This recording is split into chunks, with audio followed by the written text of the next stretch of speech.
It's a gorgeous day in West Sacramento. A's and Red Sox, third of a four-game series as fans continue to pack the house again to start this homestand.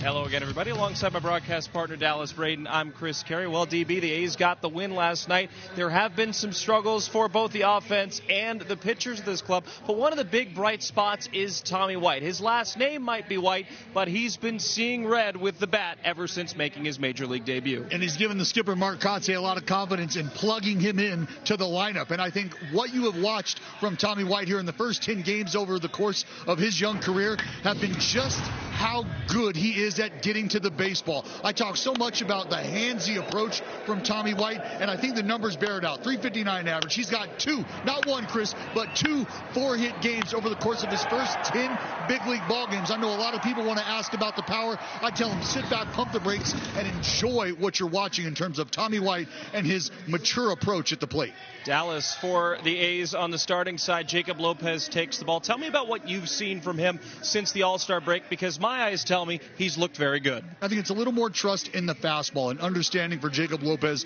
that the fastball can play, and it's going to open up the rest of his arsenal if he can get ahead of guys and kind of force feed the fastball to the opponent. That's how you maintain the level of predictability, or unpredictability, I should say, for Jacob Lopez, and that's by getting ahead early. The numbers tell you over his last two starts, he is starting to take, albeit maybe small, but important steps forward in his career. 9 1/3 innings, just 3 hits allowed over those last two starts. With a win tonight, the A's will go up 2-1 against the Boston Red Sox. That's what Jacob Lopez, Tommy White, and company will try to do tonight. It's the A's against the Red Sox. Game 3 coming up next.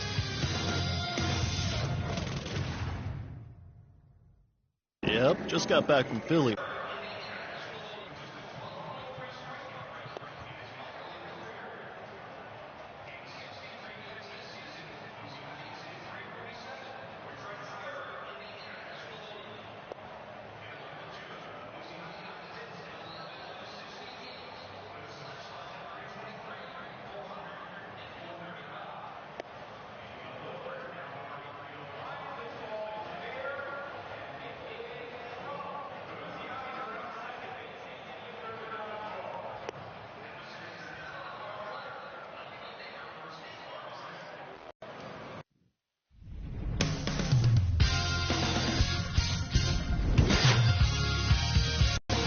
Again, treated to another gorgeous day at the ballpark. The Tower Bridge gleaming in all of its glory, and fans packing the stands again, coming in through the right field gate, the home plate gate, wherever there's an opening. Fans are coming into Sutter Health Park for this series against the Boston Red Sox. Game time weather tonight is brought to you by Santa Cruz Beach Boardwalk. 91 degrees, 12-mile-per-hour winds. Slightly humid, but the shade's starting to occupy the left side of the stands and the infield as well. And that is exactly where Jacob Lopez and his defense will go, trotting onto the field for Game 3 of this 4-game set. Lopez will address this Boston Red Sox starting lineup, brought to you by your Sacramento area Chevrolet dealers. Jahmai Jones again leads off, then Rafaela and Abreu. Contreras bats fourth, Durbin, the number 5 hitter. Gonzalez, the DH of choice. Monasterio bats seventh. Welcome back Nick Sogard to the Red Sox. He'll bat eighth, play second base. Connor Wong is the backstop again tonight. Southpaw on the mound tonight for the Athletics. It's Jacob Lopez, 14th start of the season for the left-hander. We highlighted some of the consistency you're starting to see from Jacob Lopez, and we'll get into his pitch usage and how he's attacking lefties and righties and maybe some of the differences there. But I think first and foremost, what to pay attention to and continue to watch for with Jacob Lopez is the confidence in the fastball for the left-hander. Because he is so far down the slope, it feels like, I've said it time and time again, he's almost handing the ball to the catcher. Perceived velocity, definitely an impact and a factor for the success I think we're starting to see Jacob Lopez carve out for himself.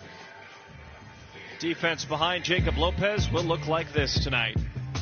Starting in the outfield from left to right, Soderstrom in left, Volte in center, Butler in right field, White and Kurtz on the corners at third and first, respectively. Wilson and Williams up the middle, and the Gold Glover, Jonah Heim, is the backstop for Jacob Lopez, who is the third straight starter for the A's in this series to have never faced the Red Sox previously. Tommy White had a whale of a night last night, another 4-hit performance.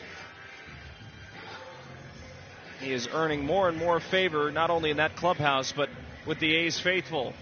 And Mark Kotsay, who is trying to string together a winning series at home at this ballpark for the first time since the end of April. They need 2 more wins to do so, here tonight and then tomorrow in the series finale.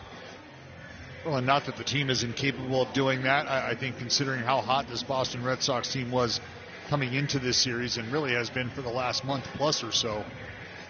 Not that you're ever okay with splitting a series at home, but 4-game series are tough to win because, baseball happens and you have some quirky things like Ceddanne Rafaela hitting his first career grand slam to drive a stake into the heart of the Athletics, who have played a great game up until then. But all that to say that I think there's more than an opportunity for the Athletics to do just that and take a series.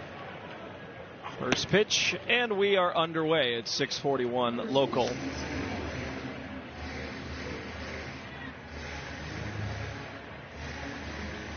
It's Jahmai Jones to lead off again, the second straight night. He had a double last night in the 1-for-3 effort.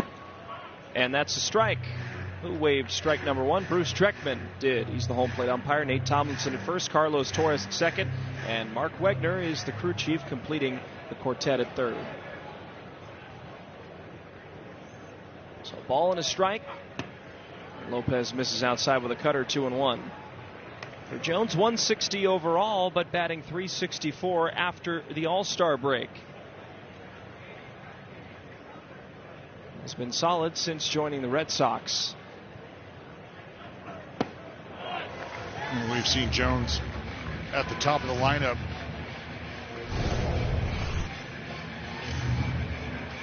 So get the wave and a miss on the slider. It's not the second time in as many games we've seen Jones at the top of the lineup. That's because of the success he's had against lefties, and the Red Sox seeing lefties back-to-back after going about a week or so without seeing a left-handed starter.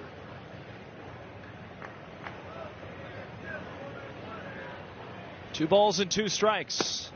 Jones takes in 3-2.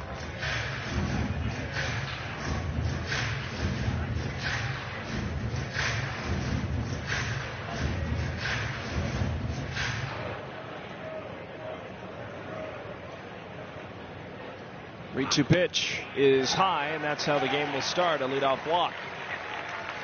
Well, we've got to know the umpiring crew. Let's take a bit of a deeper dive on the man behind the plate tonight. That's Bruce Treckman.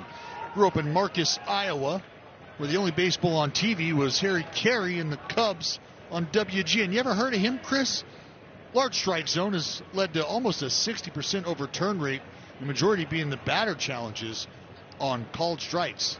So another variable to consider in tonight's ball game. So you might get a widening of the strike zone. I'm sure the hitters will have something to say about that at some point in time. Ceddanne Rafaela is the next man up. 3-game hitting streak, .278 on the season. And Jones is leaning off of first with Kurtz holding him on. He'll stay put. The 1-0 pitch is lifted in the air. And foul ground and into the seats. Foul, 1-1. Well, if Jacob Lopez can do what he just did there, and that's hold the baseball.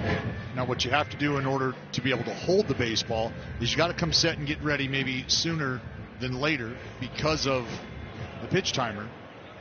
But that can disrupt the timing of the base runner, Jahmai Jones, who again is got a lead, got a lean going.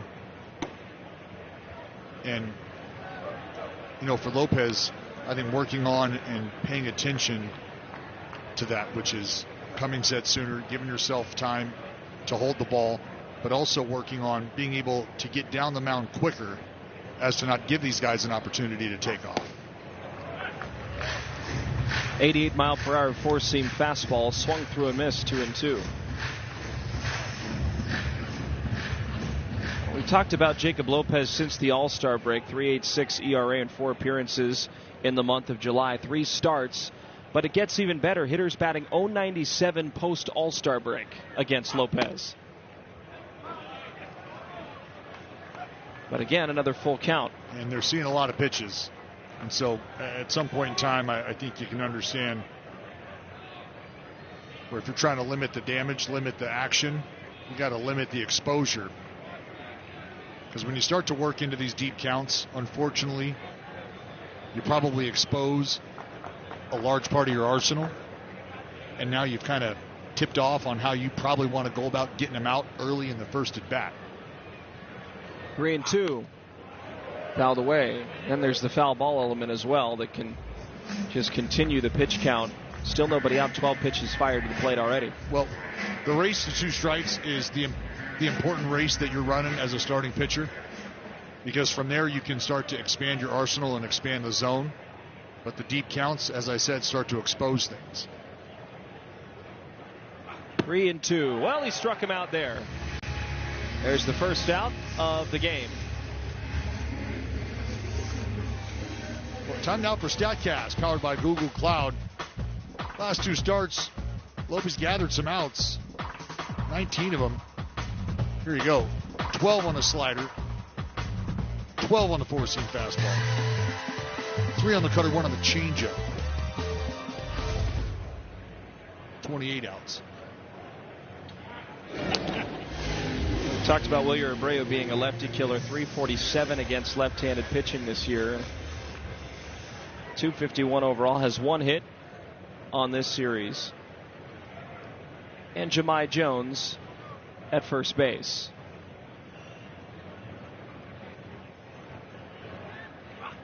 Well, the thing that Lopez comes at you with from a left-on-left perspective is different angles. And again, Lope, I think he's rocking about a size 14, 15 or so when it comes to the shoe department. So he's planted kind of in the middle of the rubber, even though the heel is on the third base side of the rubber.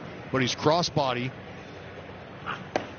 and he's got a ton of extension as well. Jacob Lopez in the 93rd percentile in regards to extension, 7.1 feet. But this is the issue. The 19 pitches per inning, most in the majors, minimum 60 innings pitched.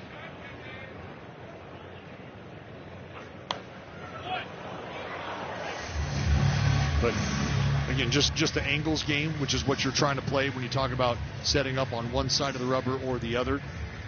Now, if he were extreme first base side to go along with that crossbody, it'd be a real battle for him to be able to drive the baseball glove side, so to get to that outside corner against lefties.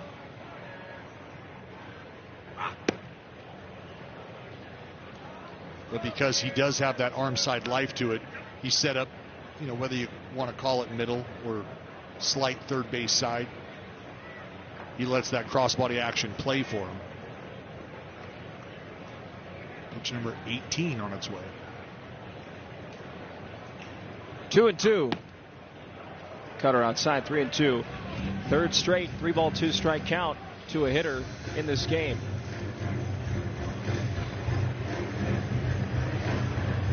We're talking about the 19 pitches per inning average for Jacob Lopez. Here comes pitch number 19. And Jones leaning again. He'll stay put. 3-2 pitch. Abreu lifts it high in the sky. Shallow left. White going out. Incoming Soderstrom, and Tommy White will make the catch for the second out.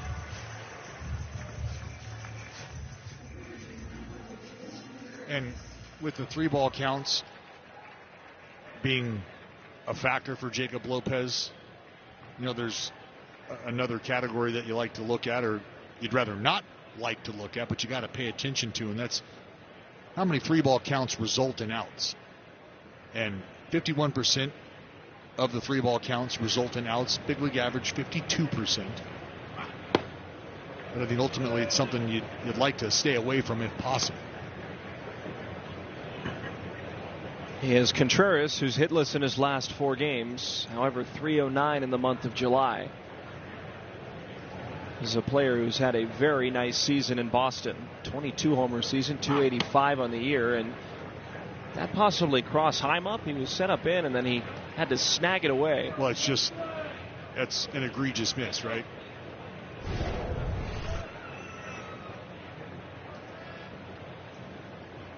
I mean, Heim's just lucky to be able to get to it. And you notice, 4-seam fastball, 87 miles an hour, velocity a bit down for Jacob Lopez. Cutter at 87. That's a strike, 2-1.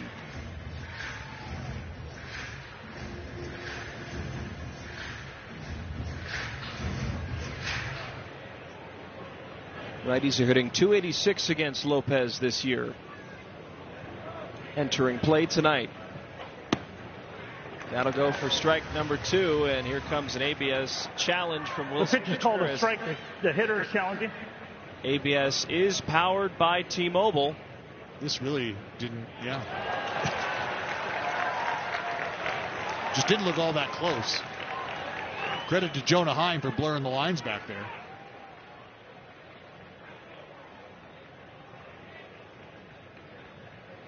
Well, Lopez has to fire in a strike, and that would make it 4 straight full counts to start the game. And he will do just that.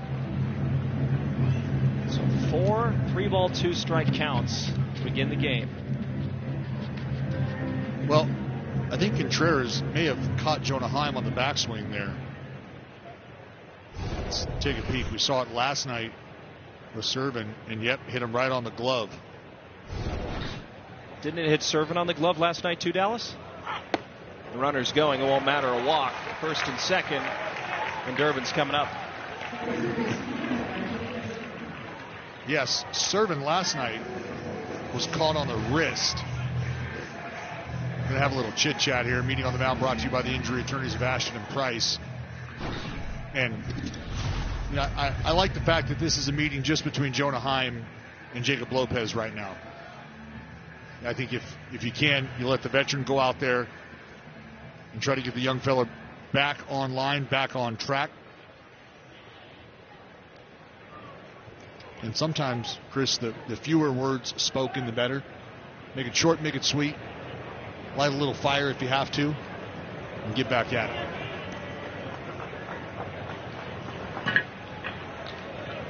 Caleb Durbin is up.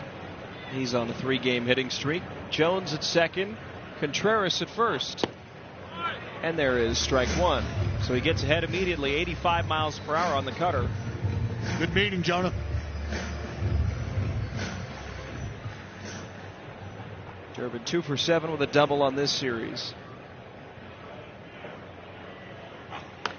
Off the end of the bat, popped up on the infield. And there's the final out of the top of the first. A lot longer than Lopez would have wanted, but he posts a 0. A's bats coming up next. Hurry. Thomas, Henry Bolte, Lawrence Butler, and Alika Williams complete the starting lineup. And oh, buddy, we got ourselves another southpaw showdown. Couple of lefties locking horns tonight. The tail side of this left-handed coin is Patrick Sandoval. Just his 4th start of the season, and we'll get into why it's just his 4th start of the season here in a moment. 14 innings under his belt, 3.21 ERA. Something to watch for tonight with Patrick Sandoval is the success or maybe lack of against left-handed hitters. He's got 3 of them in the lineup tonight for the Athletics, and Kurtz, Soderstrom, and Lawrence Butler down there at the bottom. Sandoval to the plate. Wilson lifts it in the air to right center field. And Cedon Rafaela makes the catch. 1 pitch, 1 out. And we'll take a glance at the Red Sox defense. Jones in left, and 2 Gold Glovers in center and right, Rafaela and Abreu. Durbin and Contreras on the corners, Monasterio and Sogard up the middle, and Connor Wong is behind the plate for Patrick Sandoval.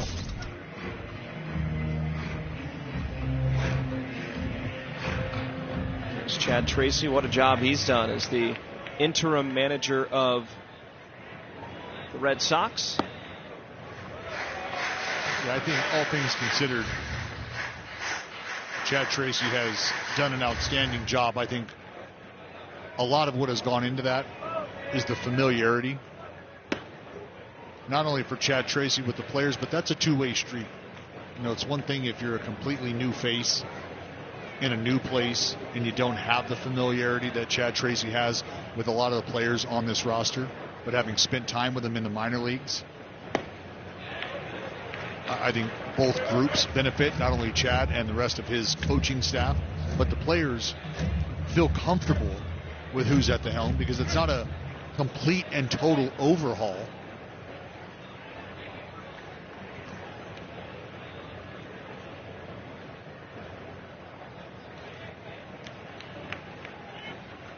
1-2 pitch. Kurtz takes down low.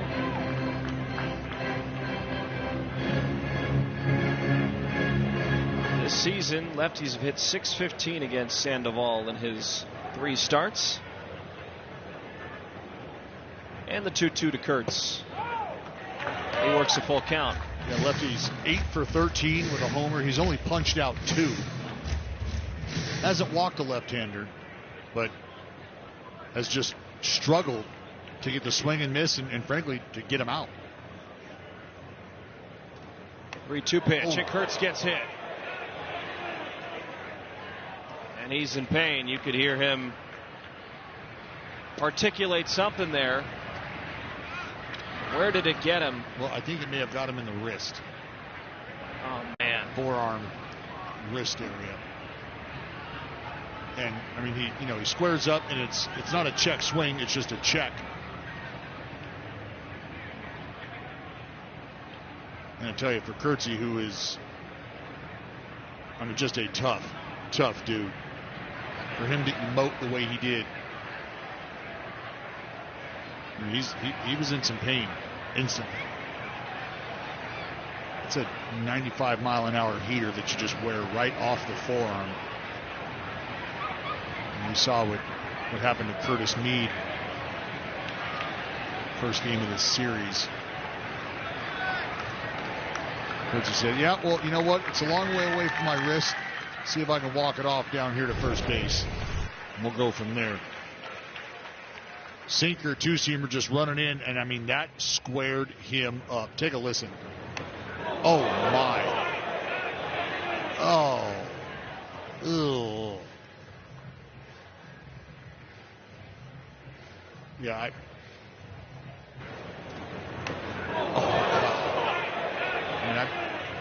I might want to take 2 Advil just because. I mean, Sandoval, you can see the look on his face. Feel bad about it. See him just kind of checking over, watching. And Kurtz is going to stay in this game.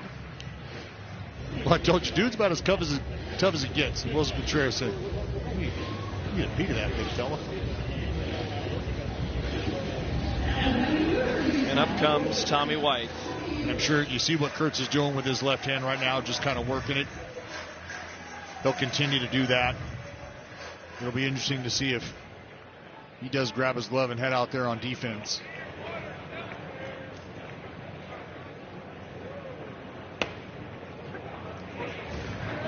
Tommy White, talked about him a lot recently. 4 for 8 this series. Had a 4-hit game last night, the second of his career.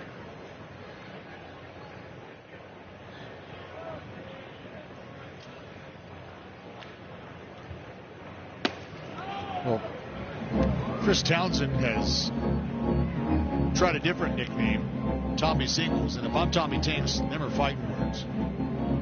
But I understand where Townie's coming from, and I think he was aptly reminded that it took Nick Kurtz 17 games in his big league career to hit his first home run. And I think Tommy, well within his right to go, hey, Townie, check the resi, pal. The body of work is there. Let me settle in. Are you not happy with 2 4-hit games in my first 10 big league ball games? Are you not entertained? Hit the other way to right, and it is fouled away. Time now for the Old Spice Fresh Stats. And since 1901, there are just a few players to have 4 hits in their first 10 career games. Tommy White did it last night. Look at that list. Bo Hart in 2003, Al Lopez in 1928, back when, well, there were different team names. Well, obviously tongue-in-cheek here, but it feels like Bo Hart was the first one to do it since the advent of electricity. I mean, that's how far back you got to go. I mean, goodness. Not even sure if it was street legal to buy a beer. Good note, all 7 did do it twice as well. Tommy White joins an illustrious list.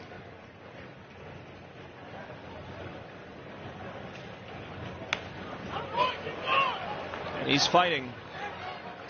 What's been really impressive about these 10 games too, Dallas, is he's only struck out 3 times, and he has not had a multi-strikeout game yet.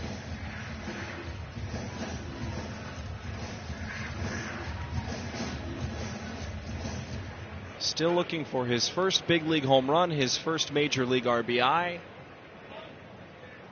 in what is his 11th major league game.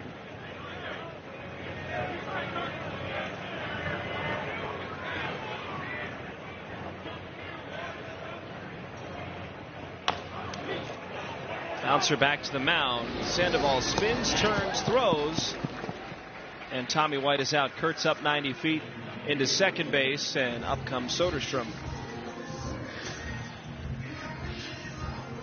Didn't look like Sandoval had much interest whatsoever in checking Kurtz at second base.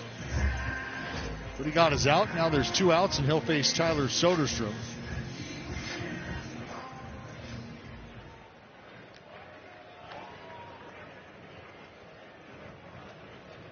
Sandoval from the stretch, third base side of the rubber. First pitch is a called strike.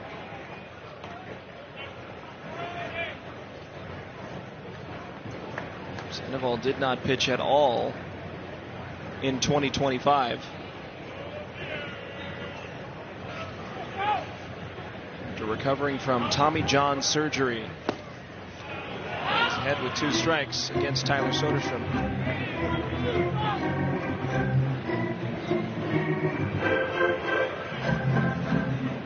Tyler batting .310 since the All-Star break. Seen lefties and righties both very well since play resumed. 2 pitch down low and outside.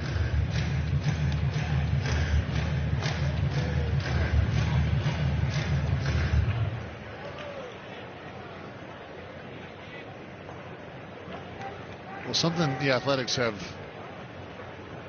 done well, Chris, is get that big hit. When I say big hit, sure, runners in scoring position, but I think 2 outs. What are you doing with 2 outs, runners in scoring position? Can you pass the baton? Can you keep the inning going? As a group, 251 with runners in scoring positions with 2 outs. That's tied for 3rd in baseball.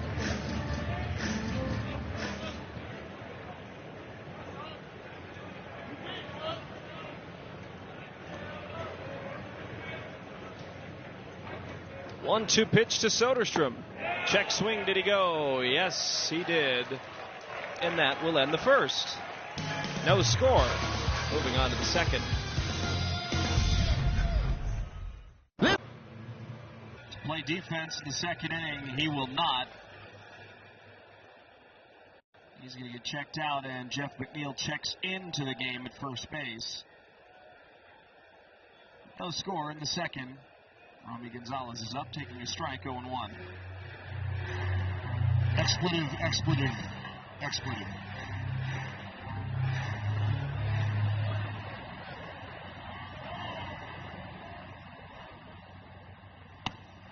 Swing and a miss. 2 quick strikes for Lopez. It's Romy Gonzalez, who's 200 on the season. Home runs, 7 RBIs, and 60 ABs with Boston.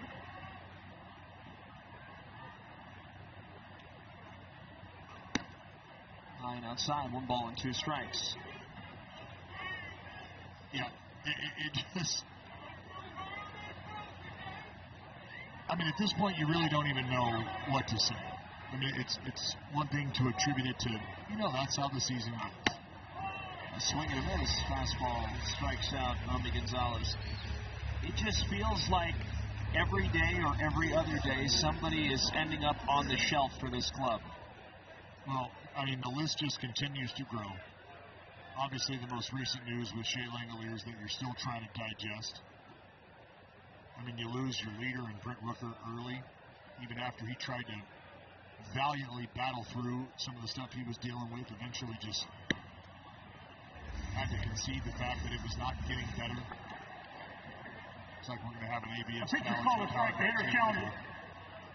Pitch called a strike. Hitter, well, Monasterio said, I don't know. Well, now you know. It's a strike. The pitch, one. Sounds like Bruce Treffin's got bad Wi-Fi, so we'll help you out from here on out. But just an absolute, it's one gut punch after another gut punch.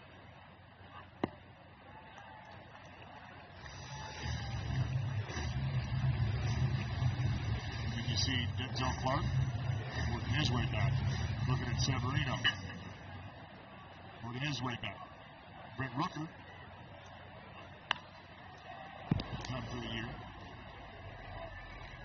Talking to Donovan Walton, going over some video.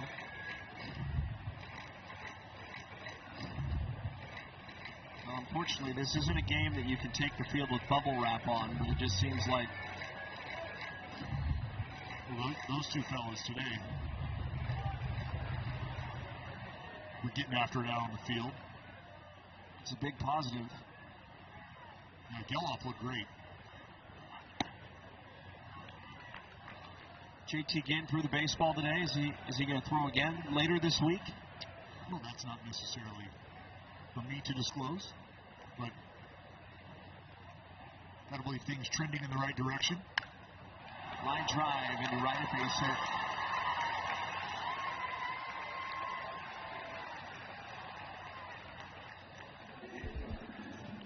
JT Ginn, Denzel squaring off. Nasty slide piece. So, yeah, I mean, the idea that JT Ginn is in a spot where he can take the mound and keep his arm, keep his legs fresh.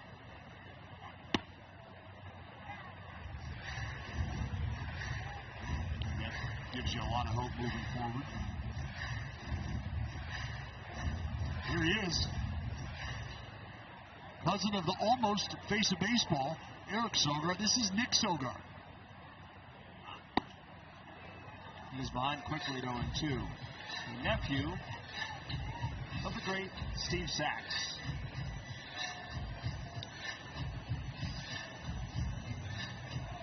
With the unfortunate injury to Meade, Red Sox need a little help.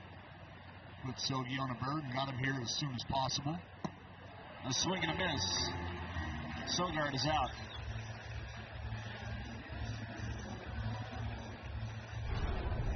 Sogard struggling here at the big league level against lefties. Now 2 for 12.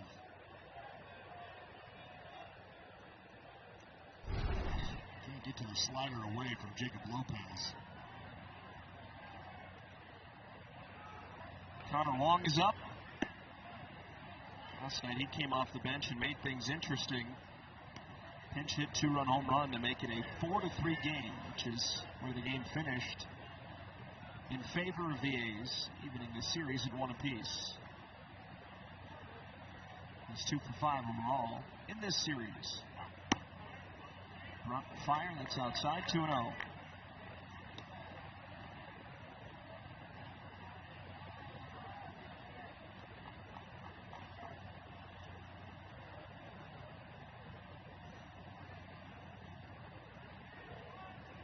Lead for Monasterio as McNeil holds him on.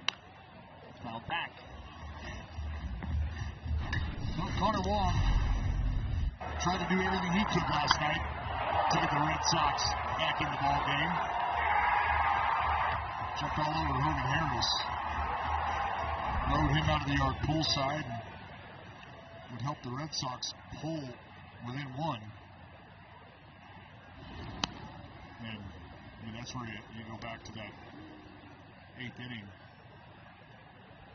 The double from Lawrence Butler off of Watson, able to drive in Tommy White, who, that's right, Townie, after collecting his 4th hit of the night, was driven in, give you a little insurance.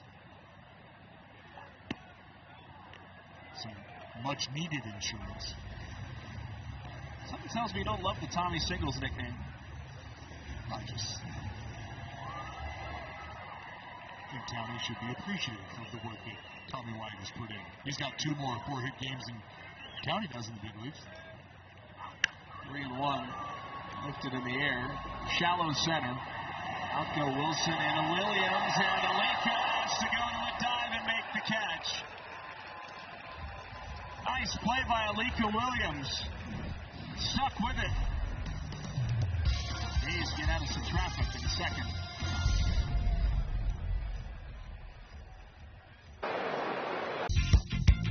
Phillies on the go this season, and stream the games on the NBC Sports app. Brought to you by Toyota. Now the score, bottom of the second inning, 5, 6, and 7 up against Patrick Sandoval. Sandoval faced 4 hitters. 1 strikeout in the first inning. And an 18-pitch first.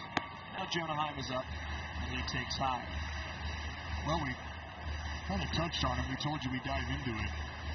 But for Sandoval, remember, last pitched in the big leagues in 2024. That was with the Halos. And Sandoval, unfortunately, had his campaign come to an end at Tommy John. And that offseason, Chris was signed by the Red Sox, signed to a 2-year deal. 2-0. Driven left center field. Rafaela back. There's 500 for Jonah Heim. His 500th hit is a solo home run, and the A's lead 1-0. What a way to get it.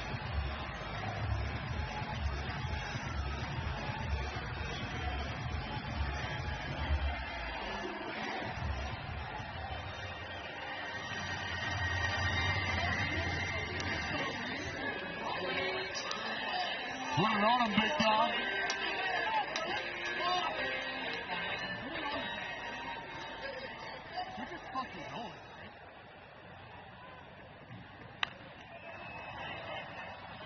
Well, we've seen Jonah Heim get extended, and you know what happens when that's the case.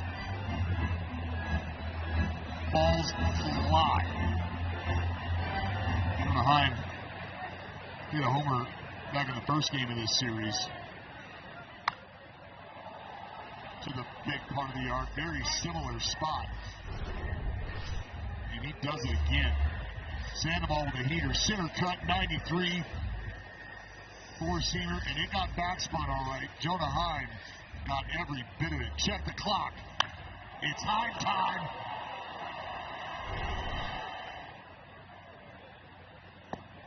Thomas swings and misses. He's down on strikes.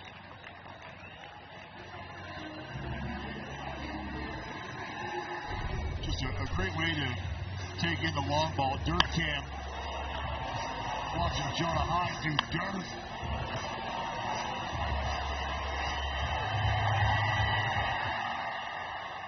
Off the grounds crew shutout there. Is unloaded on a few at this ballpark.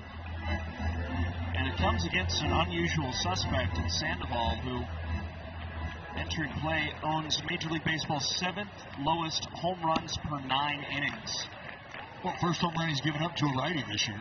And again, albeit a brief run.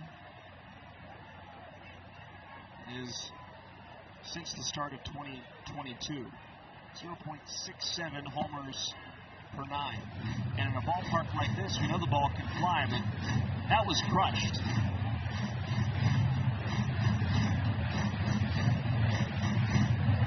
Hits for Jonah Heim. His first hit with this club is 500th with the A's as well. And 3-1 to Bolte. He's got 11 career starts under his belt against the Athletics. I mean, scratch the win-loss, it's a wash at 4-4, and Bolte was with a 2.56 ERA. Pretty good work. 3 homers in 59 and 2/3 innings.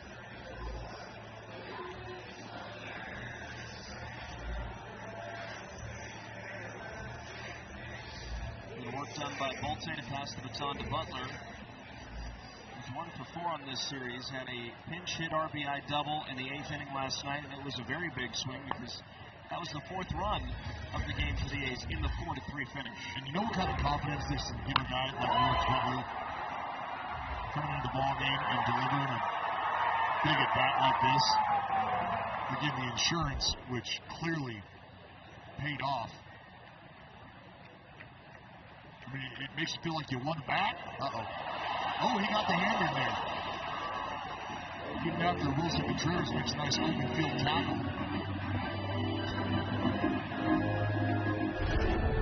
See Bolte's hand hit the dirt and then get to the bat. He caught him leaning.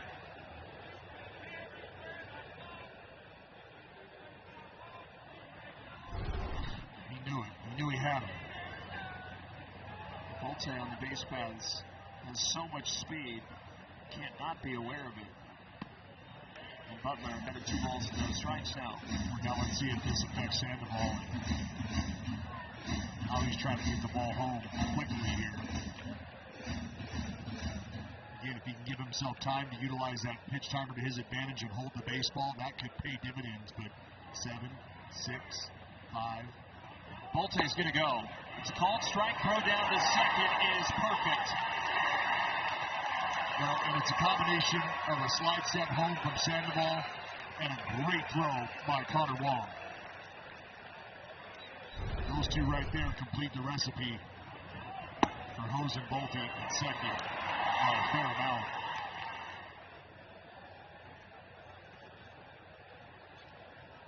Butler will have to work for himself here as Bolte raced on the base paths.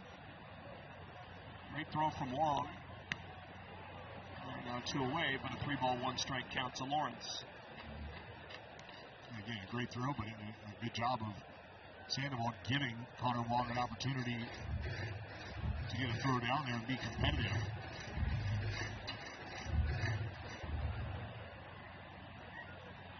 Three 1. Very late swing on the sinker.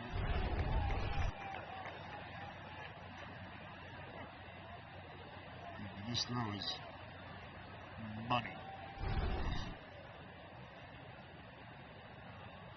Payoff pitch, fouled away. Looking at that replay, with Bolte's speed, you don't see him getting beaten by that much of a margin almost ever. Well, it starts with Sandoval being quick to home plate. It does. I mean, the throw from Connor Wong was great, strong throw. But when you can't get a head start, you don't get that step and a half, 2-step jump because Sandoval has gotten rid of the baseball as quickly as he has. Tough to take it back. 3-2 again. Butler fouling it off once more. You can see Sandoval down the slope quickly. No shot for Bolte.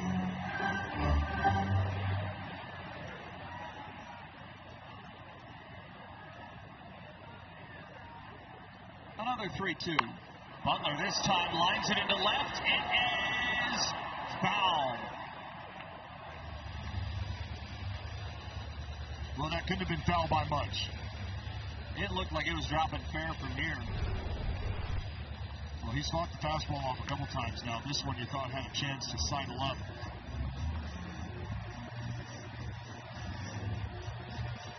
Oh, man. I mean, that's a foot and a half, maybe. Buckle up for the 9th pitch of the at-bat now. Another 3-2. And another foul ball. Good fight. We're talking about Butler's double. His pinch hit double can build a lot of confidence. You're seeing that at the plate right here. Working a count against a lefty. Fouling away a few pitches. Upping that pitch count, especially after you saw Jacob Lopez have a very long first. This is a longer second inning for Sandoval. Well, you see Lawrence taking a couple deep breaths there. Took his time out. Anytime you log a 10-pitch at bat, it's a job well done. You want to cap it off. 3-2, and he draws a walk. How about that? Lawrence Butler, a 2-out walk. The inning continues, and Alika comes up. Well, that'll bring out Andrew Bailey. This meeting on the mound brought to you by the injury attorneys of Ashton and Price. I think Boom Boom just trying to give Sandoval a breather after that 10-pitch exchange.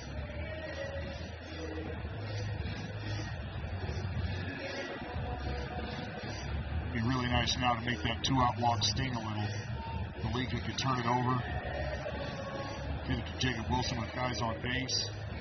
And a runner in scoring position. That'd be fantastic. Now let's hear a word from Smud. This is your home, where the energy behind your most meaningful moments begins. As your community-owned, not-for-profit electric service, you can count on SMUD to power you safely and reliably with clean energy and low rates. Together, we're powering the moments that matter.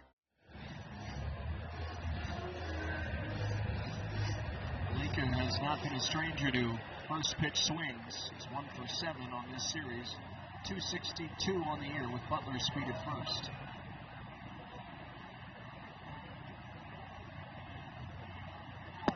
And Alika does swing again early, 0-1.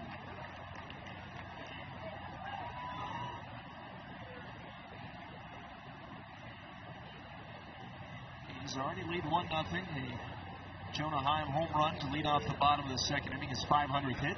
The A's on the board. The A's have scored first in each of these 3 contests to start the homestand.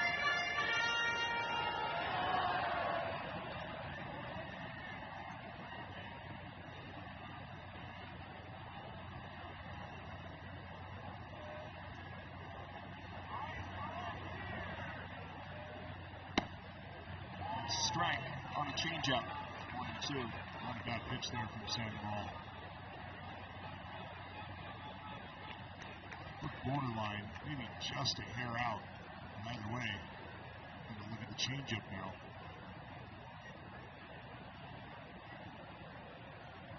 Sandoval's 1-2 pitch on the ground to short. Monasterio goes to second. Sogard is there, and that will retire the side. But Jonah Heim, another homer. Make that hit number 500. A's catcher. 1-0 Randall.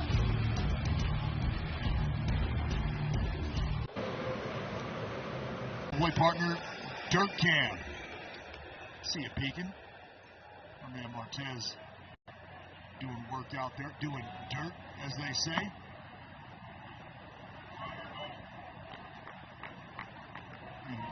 Look, it takes special care, special attention. Great shots of in between inning action. Sliding up 1-1. Skipper doing a little, or excuse me, the umpire doing a little housekeeping. There's Tez. Get on my level.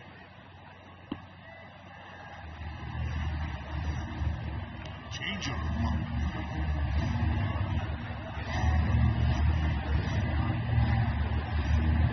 Second time through the order, Jahmai Jones behind 1-2. He led off the game with a walk. Lopez at 47 pitches, hoping for a quick third inning. 1-2 home. Fouled off.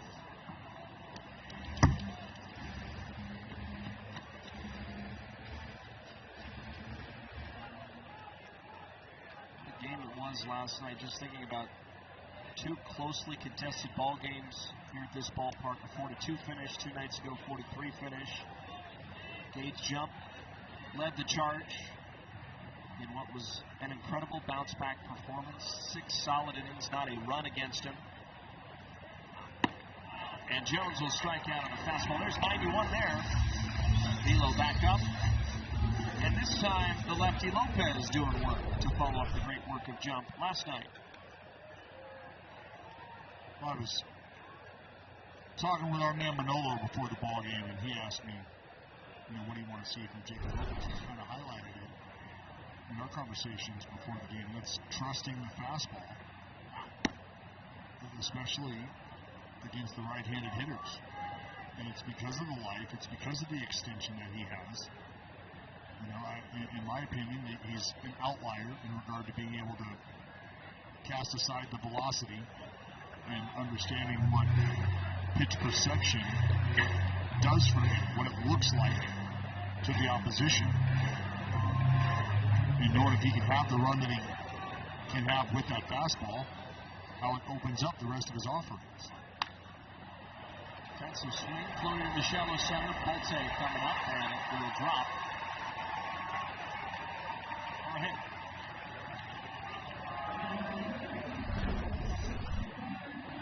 Rafaela out in front, just off the end. Virtually a one-handed swing.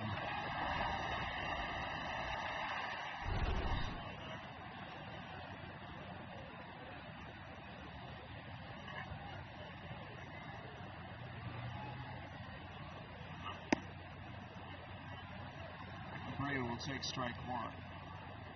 This guy is hitting lefties very well. And I wonder, does the attack plan change at all against a lefty that hits a lefty well for Lopez? No, I think the idea is, you know how you want to go about getting left-handers out. And I think about putting lefties and righties in two separate categories, right? Where you call them a slap or a contact lefty and a power lefty, slap or contact righty and a power righty. There's going to be two different approaches you take. Slaps it to left. Soderstrom's there.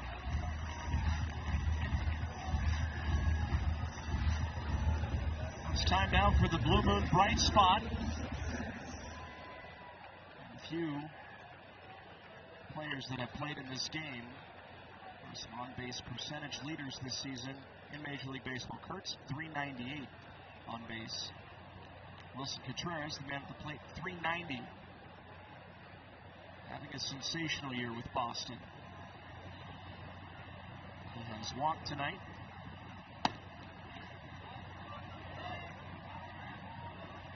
Contreras has 4 walks in this series.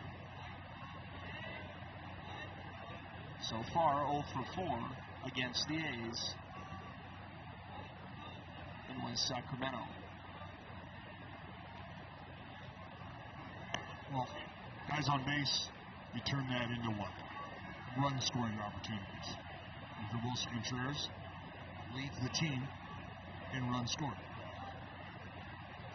He's got 54 runs scored on the season. Tomahawk foul.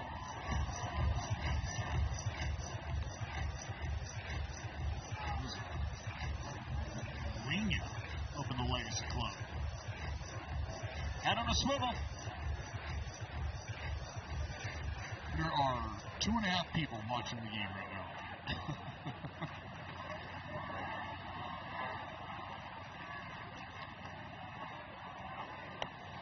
I'm sure they made aware of the incoming projectiles. Contreras didn't make contact with this one, though.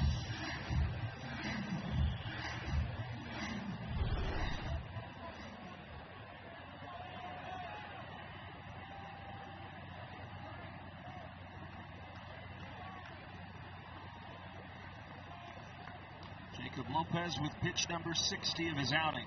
2-ball, 2-strike count. Rafaela at first, and a 1-0 lead. The 2-2 pitch. Contreras swings and misses. Lopez strikes out the Boston first baseman. 1-0 it stays. Top of the order for the A's, the bottom third.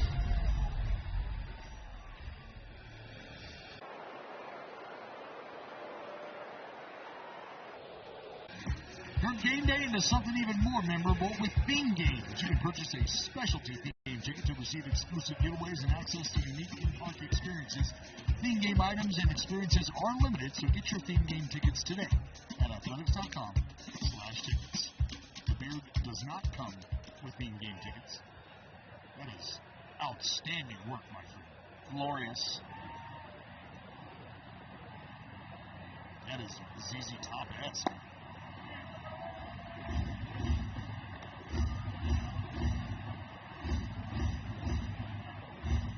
Jacob Wilson 0 for 1 with a fly out to center. And now, Pedroia to third. 1 down.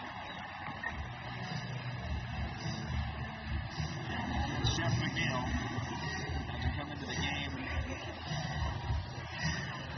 the top of the second inning defensively for Kurtz, who was hit by a pitch on his back left forearm.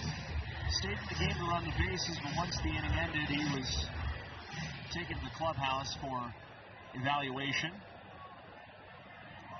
And McNeil will continue the rest of this game.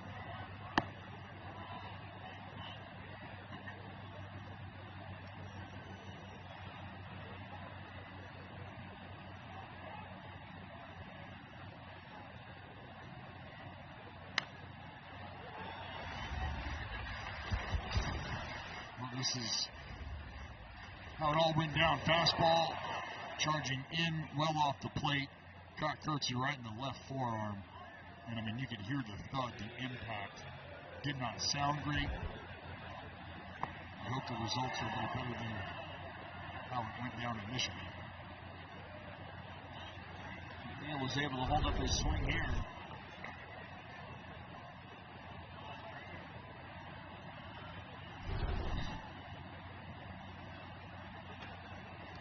Two and one. Line drive into center, but it will hang up for Rafaela. Well struck ball, but McNeil is out.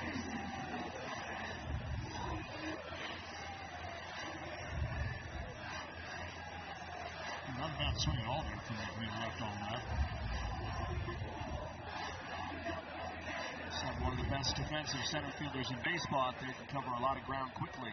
Yeah, I mean they've got some guys that can pick it. Big swing from Tommy White. He had to tap her back to the pitcher Sandoval in the first inning. He's 0 for 1.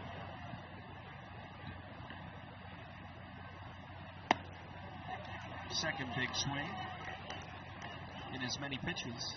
0-2.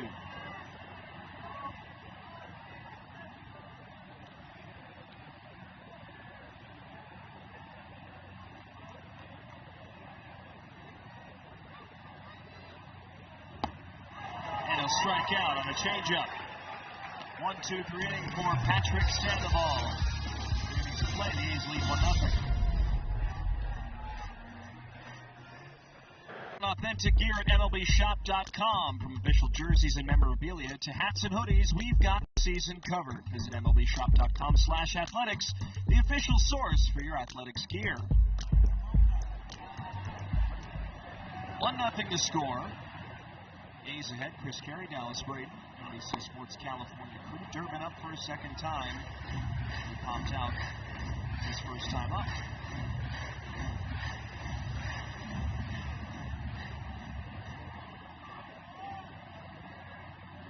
Boston has been very impressive over the last 30 games. Durbin is going to reach for without Simeon. Now a 4-game hitting streak for the Red Sox third baseman. Third hit of the night for the Red Sox. A hit in the second, a hit in the third, now a hit in the fourth.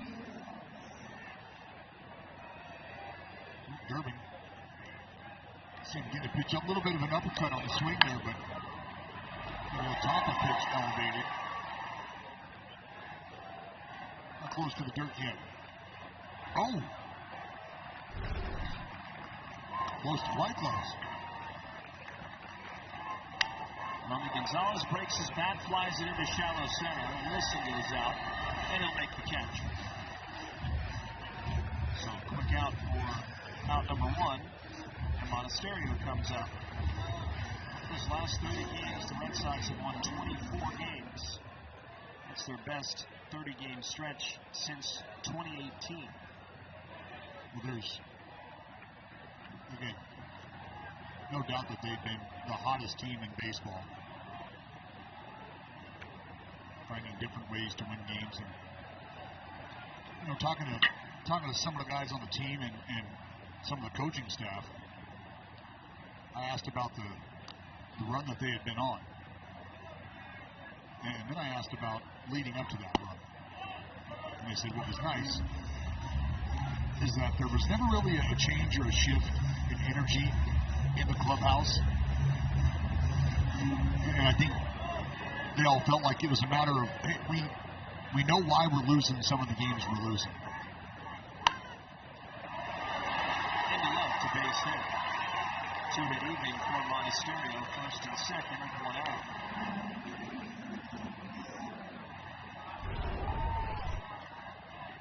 Well, Monasterio was caught a slider, trying to work its way down and in, didn't quite get there. It was going to be a strike if he didn't offer, but he finds a hole. And I think for the Red Sox, what that speaks to is a group that was comfortable with, the direction they were heading. And I think it's more than fair to say that you've got some members of the media, and this isn't just Red Sox specific. Sogard lines it into right, a base hit. Getting sent home, Durbin. Butler coming up firing, and Durbin's going to stop at third base. Butler had a great strike to the plate.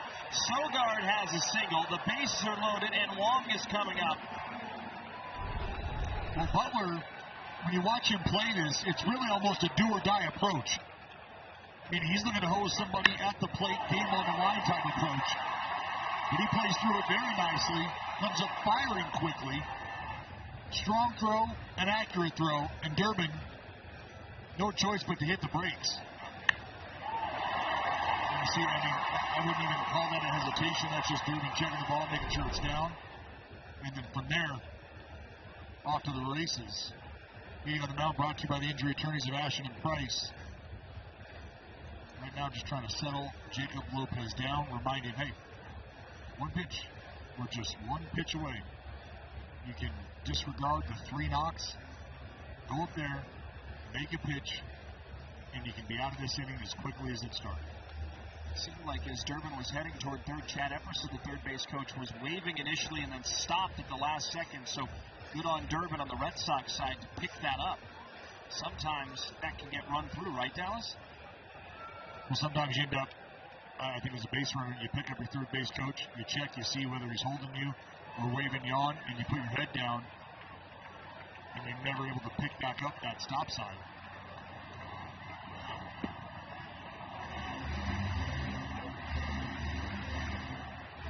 Long ahead, he popped out the second baseman. Already seen a grand slam once by a Red Sox hitter in this series. Now back near us. Oh, man. So close. I went for it. That may be the closest.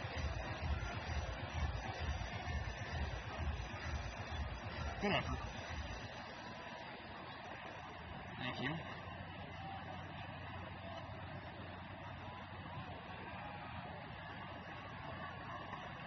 Well, Chris, Hunter Wong, 400 with the bases loaded.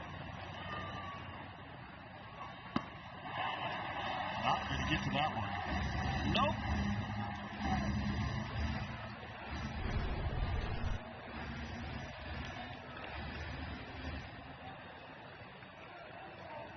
Yeah, I'd say it went.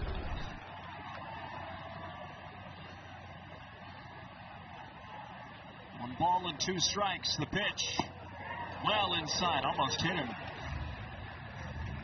Nowhere to put Connor Wong, and Jahmai Jones is waiting on deck. What a power threat he can be against left-handed pitching.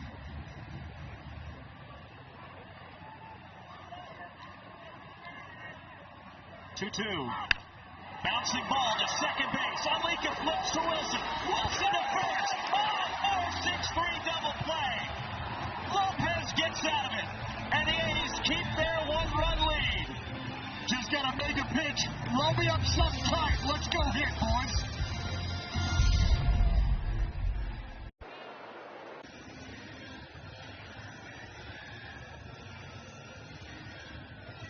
Time now for the Mass Mutual moment. Well, if you needed a double play, the time was now. Bases loaded, 1 out, and Lopez dials up a 2-ball. Williams to Wilson, Wilson to McNeil, and the Red Sox come up empty-handed in the 4th. And Lopez was amped up. So a 1-0 lead remains for the Athletics. And Soderstrom, Heim, and Thomas are due up, the middle of the order. First pitch is down low. Tyler struck out swinging against Sandoval. 1 of 3 Sandoval strikeouts tonight.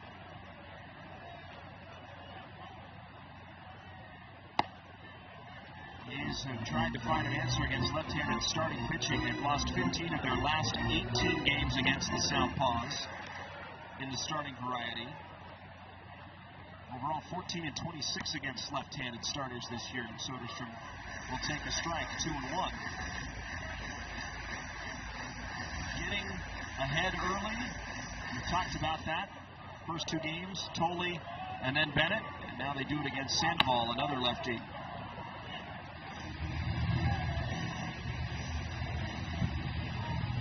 trying to scratch it out early. And that's a key.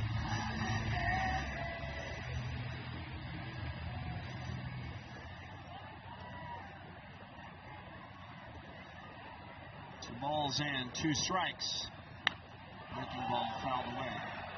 For Sandoval, you were talking about a 2-year deal, Tommy John surgery. The Red Sox having to sign him to a 2-year deal, him missing the entire 2025 season and then most of this season.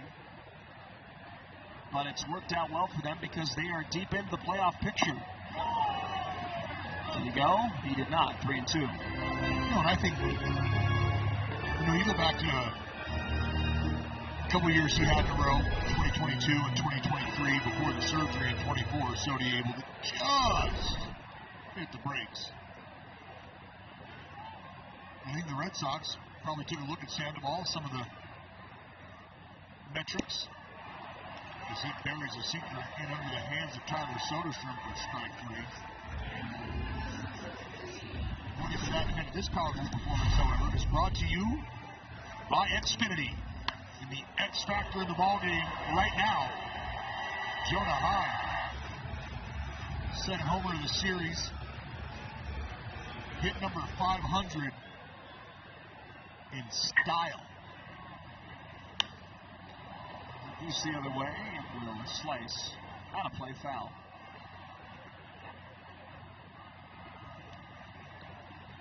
We like round numbers in the game of baseball. 500th career hit, one you're going to remember.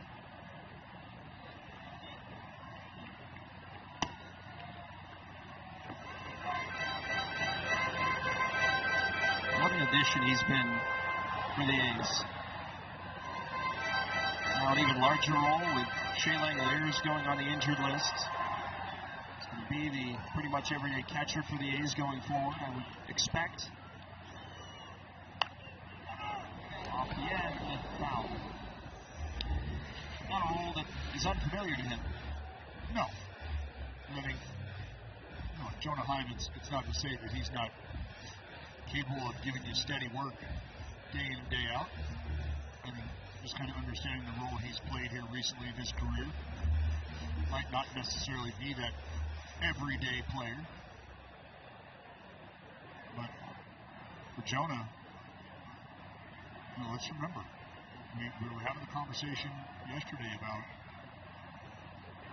picking up the phone. And you got to answer the phone. He'll dump this into right center. How about that? Hit number 501 is a single flared into right field.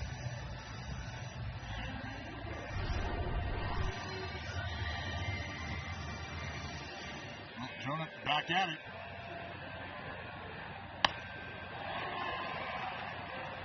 Soft serve out to right. He'll take it.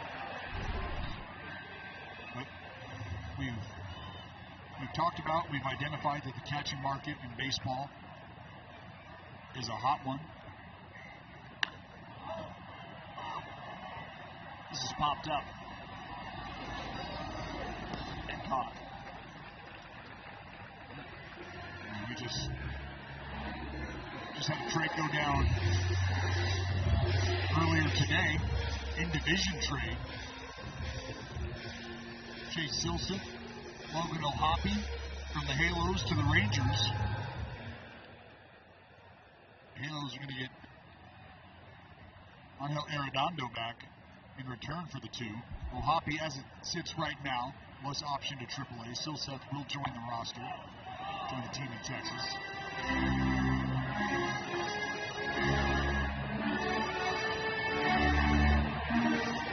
But for all the reasons that we've loved and appreciated Jonah Heim's presence, could very well be reasons like the phone may ring.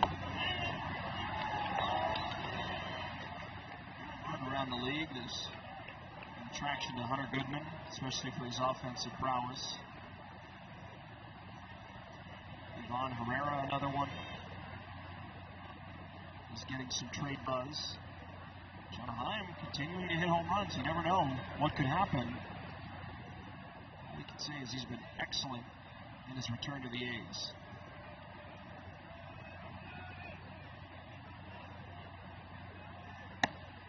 Monte takes outside, 1-2 strikes.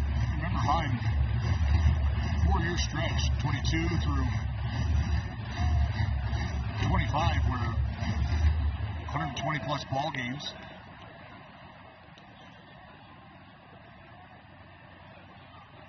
+400 plate appearances. We acknowledge the All-Star campaign, Gold Glove campaign back in 2023.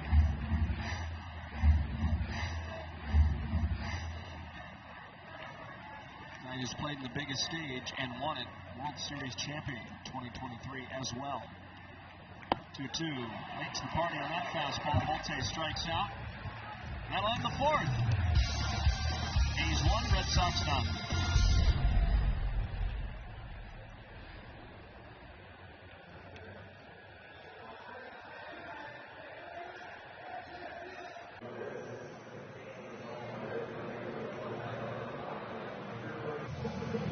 At lawtigers.com. I don't think this will ever get old. His aerial shots of Sacramento, the river, the Tower Bridge, the Ziggurat building. Picturesque night at the ballpark, and the A's are leading. Jones showing bunt. They'll take outside 1-0. 4 scoreless innings for Jacob Lopez. 72 pitches, however. Looking for another quick inning, following up the 6 scoreless innings set by Gage Jump last night. Jones gets that high in the air. Soderstrom going back, leaping try, and it's gone. And just like that, the game is tied. 1-1.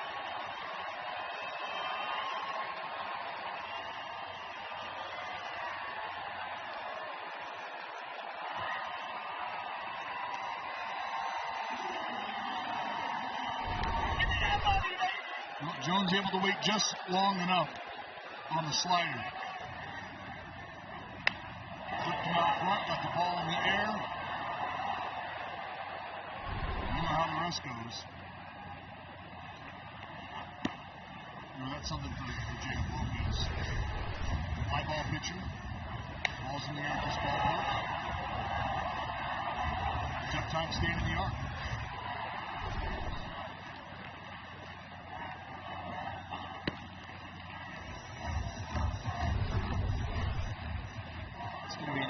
Challenge if you look at this attack from Soderstrom. It's too far beyond his reach. Let's see if this finds the zone. The pitch is a strike. ABS powered by T-Mobile. We got it, Bruce. Yeah. We get it.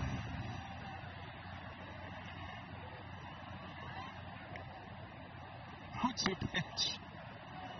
1-2 strikes. That's what I'm waiting for. These umpires just go, look, you get it. Call it a ball, it's a strike. You know what I mean.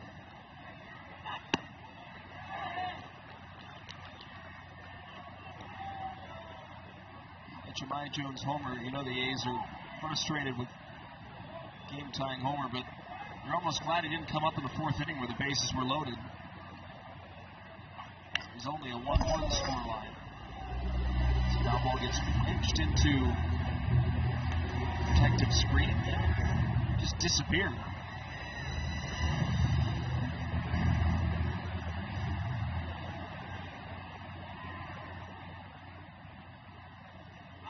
A swing and a miss. Rafaela strikes out.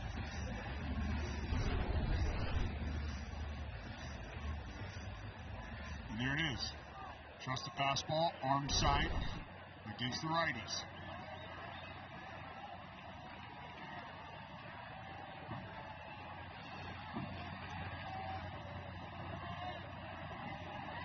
Abreu nearly got hit. Over to a pop out and fly out.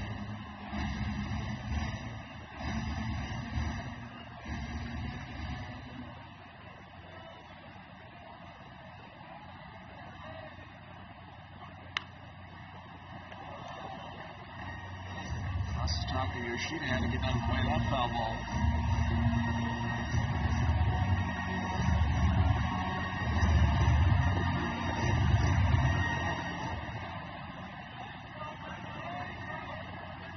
Lopez has not had a win at this ballpark this year. Barrel goes flying, the ball goes foul, and Abreu is going to need a new bat. Well, Lopez able to get it just far enough inside.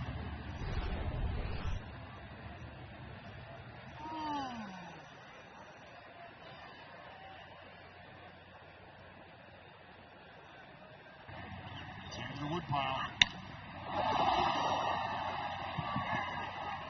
I was waiting for you to make a sound effect when the bat cracked. Barrel went just about as half the barrel, I guess, went just about as far as the baseball.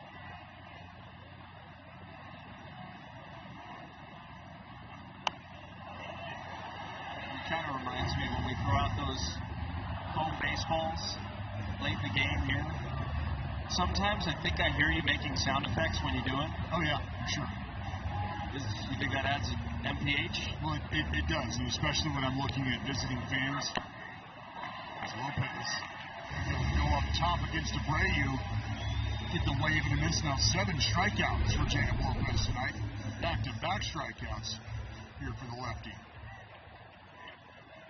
His sound effect is a little bit more of a grunt. Yours is more of a, you say, whoosh. Yeah. I respect it. There's some heat behind those throws, I'll tell you what. A little sink, too. Trying to put a little silencer on it.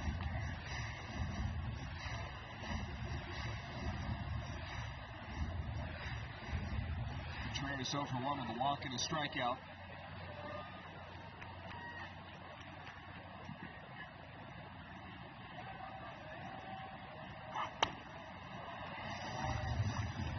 Have to avoid that backswing too. He's had a few that caught the A's catchers. One hit Servin last night, one that hit Heim today.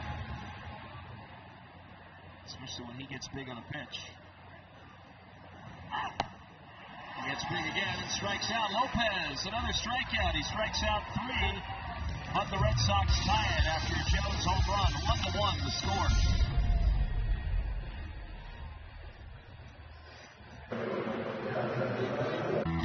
Bench and dust off your boots and head to the ballpark on Friday, August 14th. The A's host the Texas Rangers. Around after the final out to watch a massive fireworks show.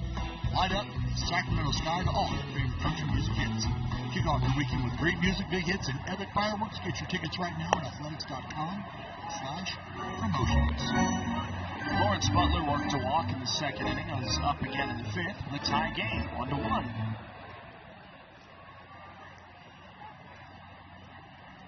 Butler drives that to right center field.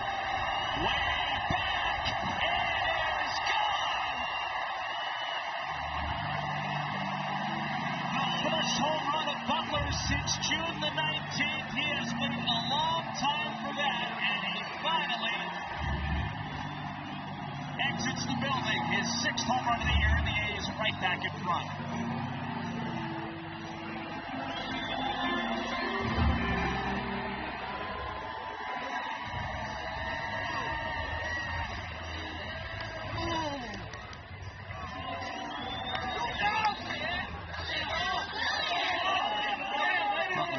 Missed a home run last night. He gets one tonight.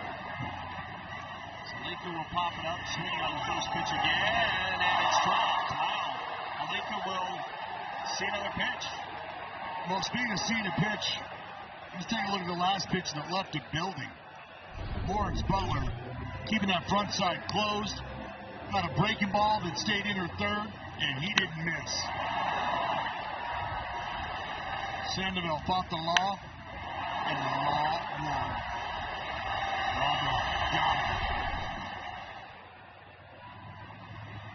It's going to be an error on Contreras, dropping a pop-up on the left. Jones will make the catch.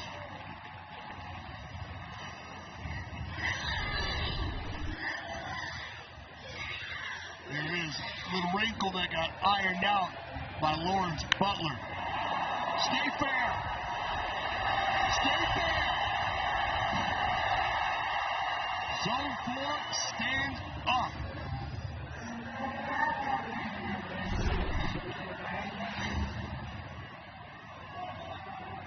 Two outstanding at-bats from Lawrence Butler this evening against a very tough left-hander. We told you coming into the ball game that Sandoval had struggled against lefties, but you can see the stuff. And when the stuff starts to sharpen up, you can understand why it can be problematic left on left against Sandoval. Good on the A's manager to start Lawrence Butler against a lefty tonight. I saw him have that double off the bench in the 8th inning last night, scoring what ended up being the deciding run of the game.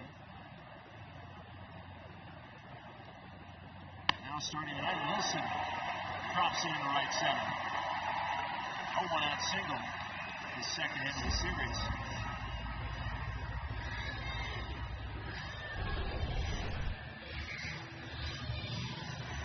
Jay Willie, inside out in 92.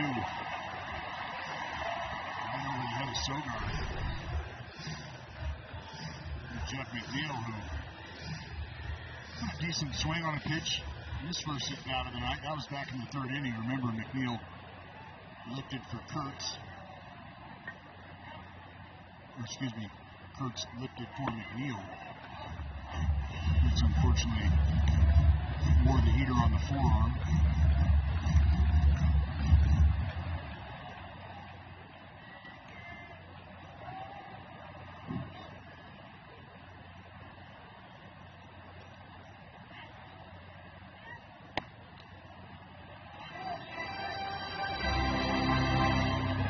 Hard line out to right center field off the elevated ice catch. Lopez again having the lead. No one warming up at the bullpen either.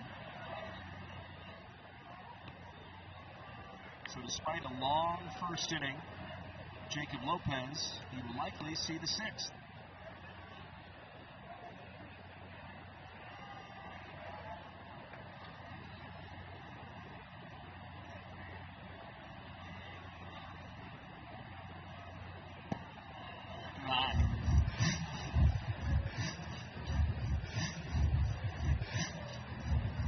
Exit the game with a left forearm contusion. Left upper body injury.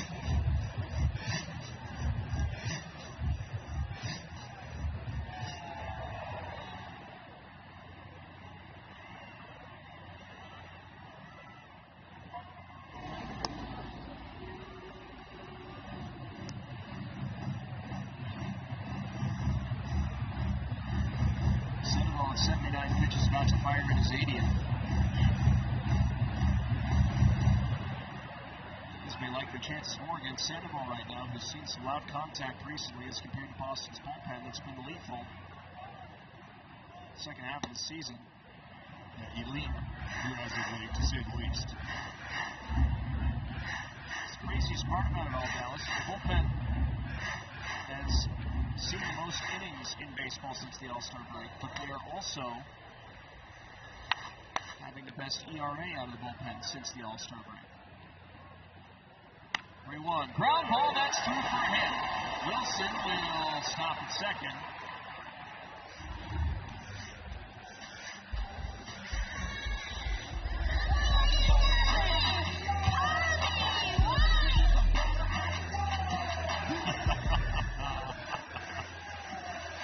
Oh, that is awesome. One of the many great pregame looks against the ballpark early. You never know. You could join Amelia Schimmel at the public address announcer's booth and announce some of your favorite A's players' names live at the ballpark. Tommy White is up for a 3rd time and is bounced out and struck out.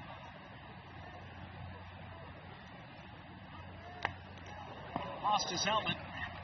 Going for the big swing. He went for the big swing 3 times in the 3rd and struck out.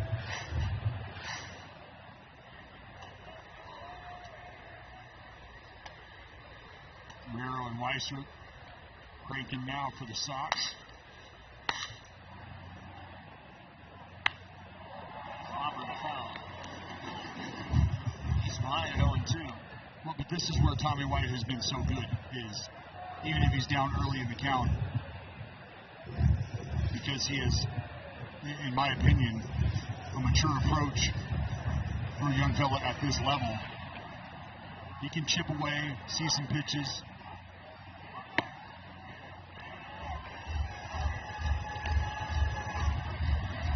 Sandoval trying to front hit the sinker there.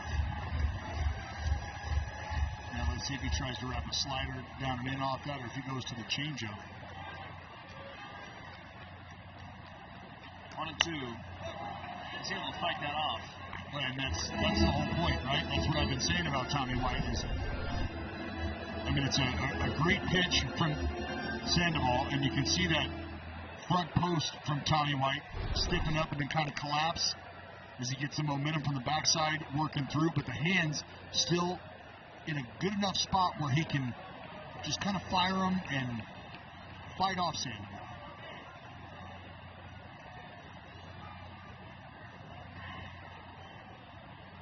One and two again. Foul back. At the very least, you're continuing to up the pitch count against Sandoval. Wilson at second. McNeil at first. In a 2-1 game. Butler let off the bottom of it with a solo home run, his sixth this season and his first since mid-June.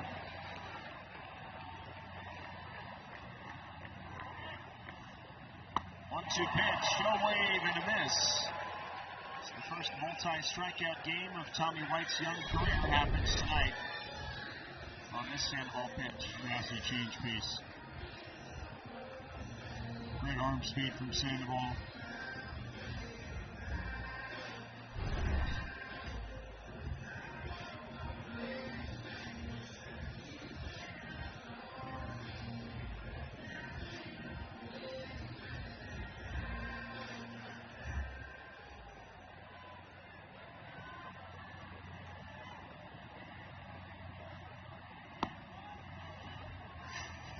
Gets ahead, 1 ball and no strikes. He's struck out twice against Sandoval.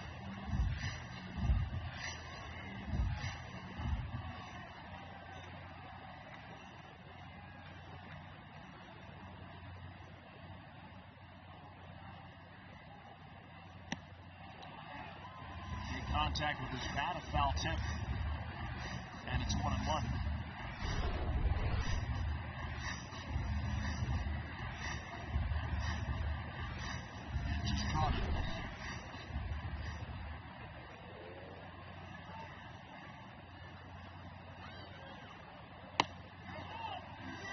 He didn't go. 2-1.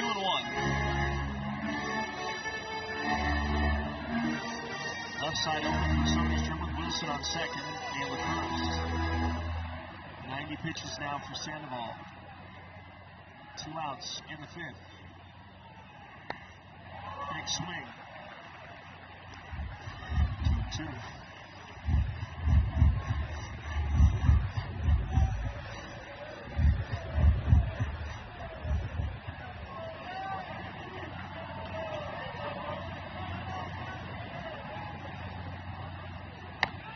Two pitch, and doesn't go. And are they going to challenge? It looked a little late, but they're going to award the challenge here. It did look a little late. Pitch is called a ball. Catcher's challenging.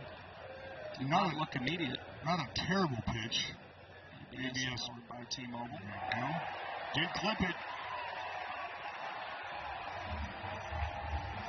Butler gives the A's the lead again. His 6th home run of the year. 2-1. A's lead.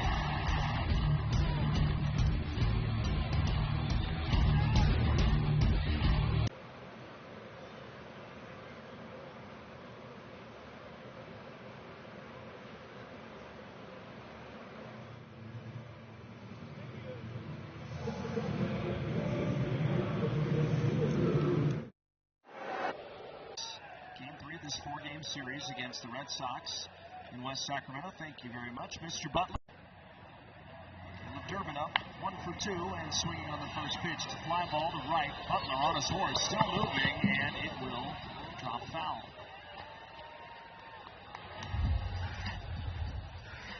Marks has a very colorful glove on. Some yellows, some sky blues, some pink. Not to mention the highlighter yellow cleats. Dialed as usual. more importantly, looking dialed at the plate tonight.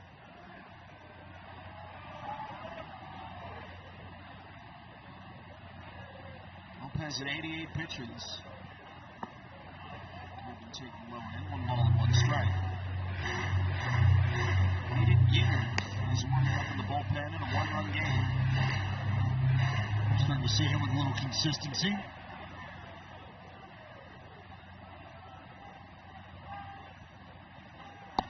Yep, locked him up there. Something to pay attention to. See this pitch. The last 10 Red Sox wins, they've come behind and won in 6 of them. That'll be a base hit.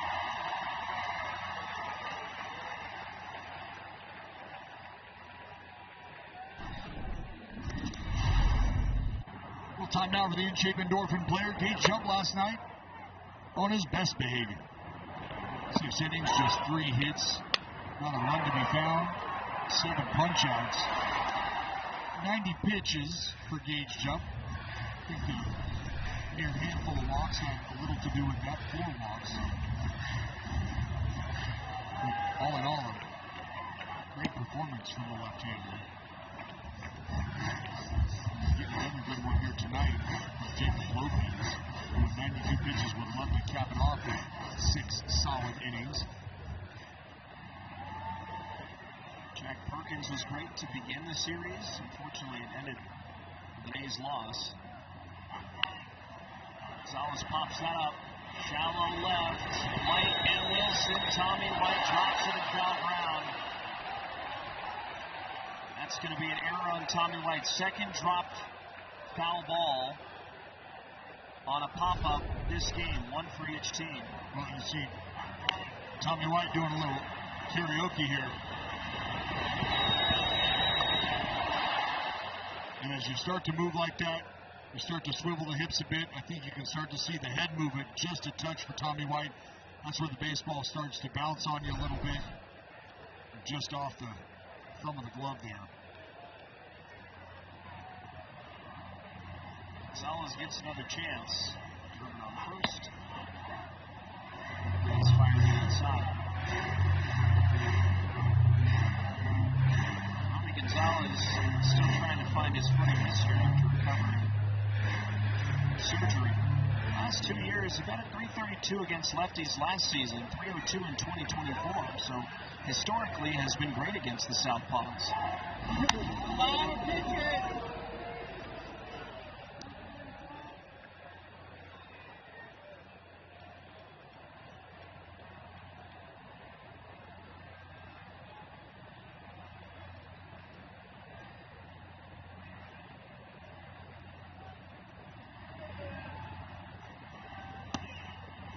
Outside 3-1.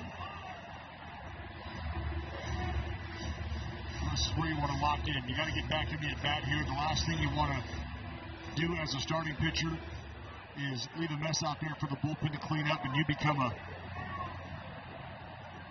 witness.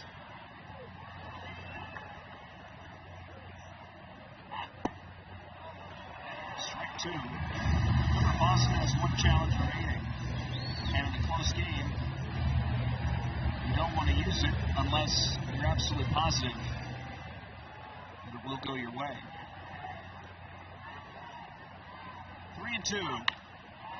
Fly ball to right.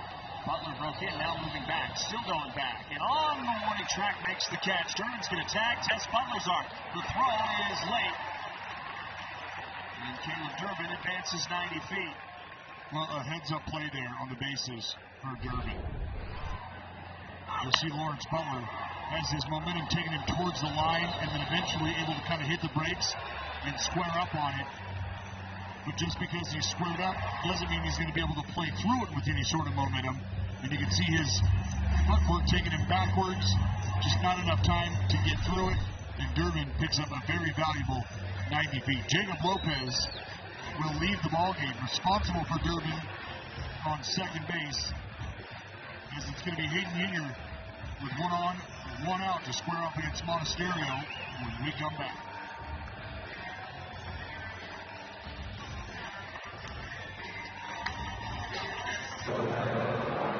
California Ford dealers. Jacob Lopez, 5 1/3, 7 hits scattered, 8 punch-outs tonight for the left-hander against the Red Sox team, who coming into tonight, Chris, had done a fairly decent job against left-handers. 4th in the big leagues in average, hitting .261, .779 OPS against left-handers. Tied for 3rd in Major League Baseball. And the 8 strikeouts, you highlight that. It's just 218 punch-outs against lefties coming into the game tonight for the Red Sox, the 4th fewest in baseball. Aiden Yinger, the first out of the bullpen tonight for the A's.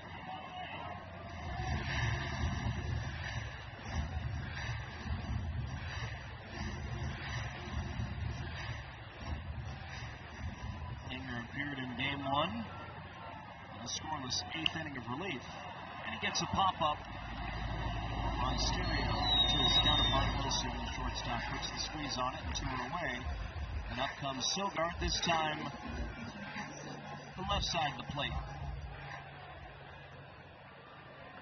Sogard 1 for 2 with a single. Steve Sachs is watching somewhere and obviously pulling for the A's, but still very proud of his nephew, Nick Sogard, and the body of work he's been able to put together in his big league career. Quite the family tree. Uncle Steve, Uncle Dave, Cousin Sogi, Eric, for those unfamiliar.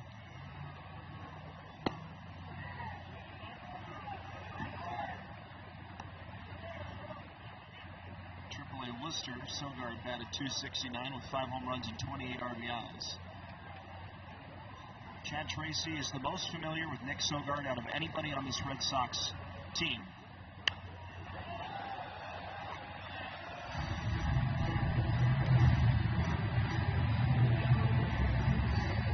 Look at that.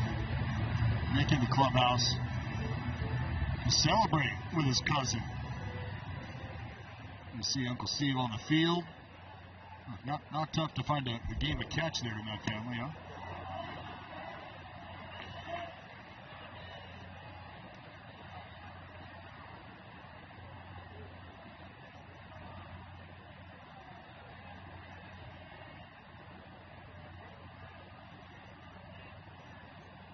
Two balls and 2 strikes. That's into center field. Bote will have to let it drop. And that's going to score Durbin. Nick Sogard comes up big for the Red Sox and ties this game at 2-2.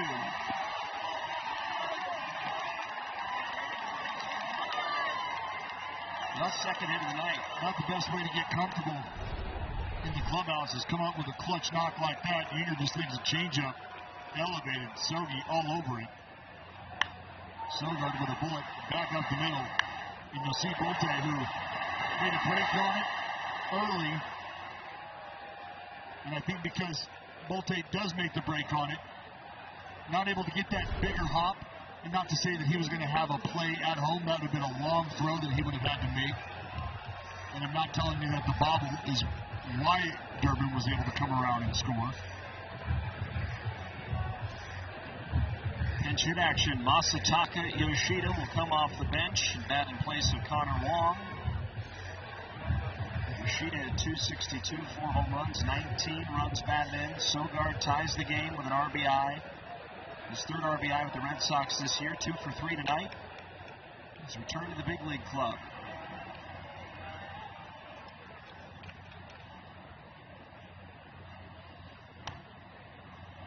Strike 1 on the 4-seam fastball.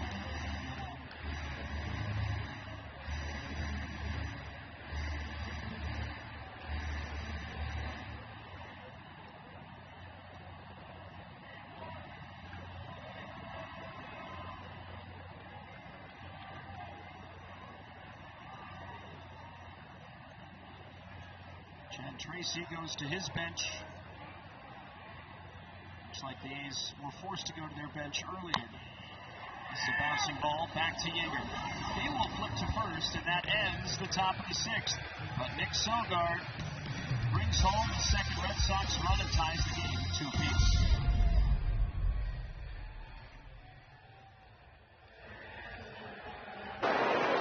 This is brought to you by Service Champions. One more against the Red Sox tomorrow evening, and the Detroit Tigers come to town.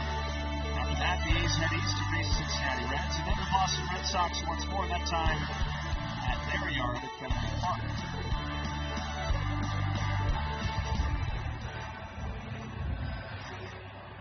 Game tied at 2-2 in the bottom of the sixth inning.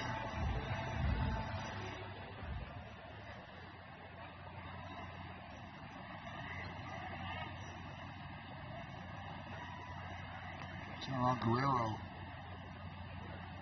on now for the Sox, 2.25 ERA. We've talked a lot about elite work done by this bullpen since the All-Star break. Narvaez now back behind the plate.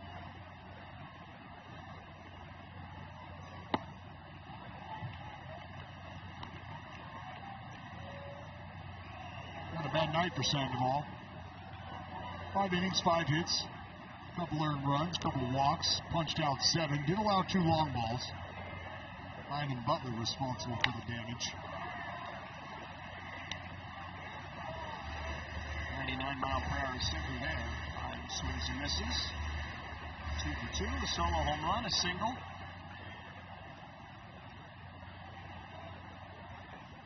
Carlos Cortez waiting patiently on deck. Guerrero looks very lean and long out there. 6'6". Excuse me. 6'8". And don't shortchange him. 225. No. God. I feel like he's about to run out of dirt on the mound. Popped up. Makes the catch. Carlos Cortez coming up, will bat in place of Colby Thomas, who finishes tonight 0 for 2 with a strikeout and a pop out. You can see the landing spot on the mound that's been worn out. And Guerrero working more linear towards home. Not that crossfire that you got from Jacob Lopez, but you just think about how tall Guerrero is and where he ends up landing at release. Almost the same exact spot as Jacob Lopez. See this area right here. That's the landing spot. Both fellas kind of wearing out that hole. Slate to 100-mile-per-hour sinker, 0-2.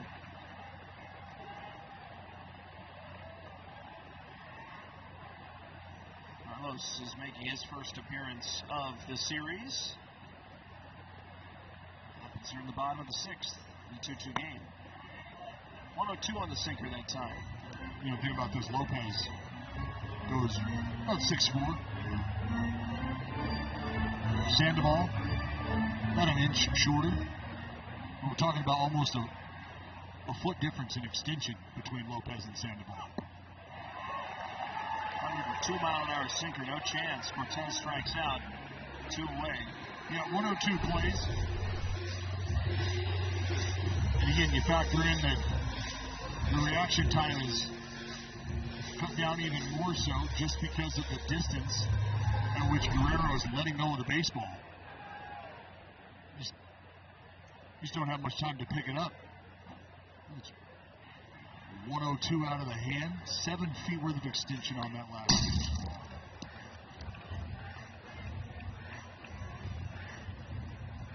We were talking about the bullpen, so good for the Red Sox this year. Since the All-Star break, most innings in baseball, best ERA in baseball since the All-Star break as well, 1.79. We'll say Chopper, that's 6'8" frame, reaching up to get it. 1-2-3 inning for Guerrero. Game tied at 2-2. 2 on the 7th.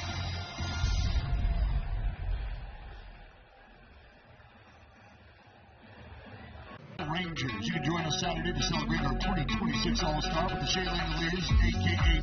Langoliers bobblehead. Bring the whole family out on Sunday. Custom A's Batman giveaway for everybody.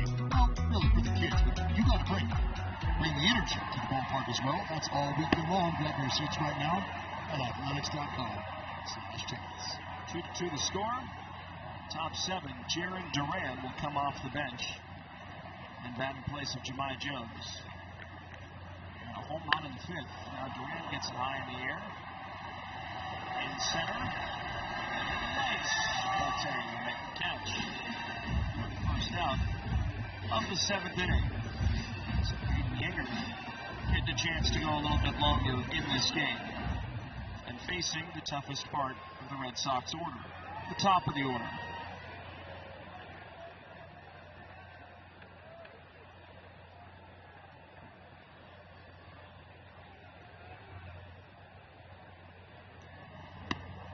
Rafaela is 1 for 3 with a single, ended by 2 strikeouts.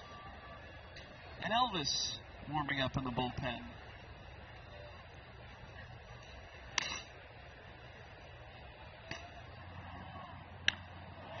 It's back to right center field. Butler on his horse, still moving back. He's not going to get there.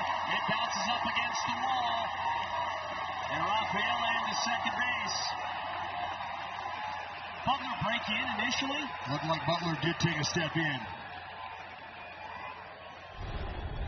You see where he's take a peek from the side angle here first. Rafaela. You'll see Butler where he's at. And it's a step or two in, maybe even just kind of linear to the ball, but then has to retreat. And just not quite enough time to make up and get there. Hard hit ball as it were, tough play. The Red Sox cooking here with a 1-out double. I mentioned the statistic about the last 10 Red Sox wins. 6 of them have been come from behind victories.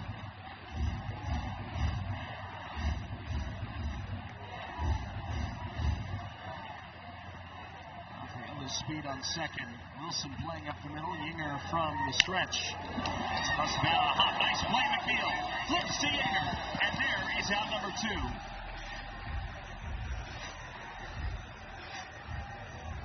That was a tricky play, and McNeil made it look easy.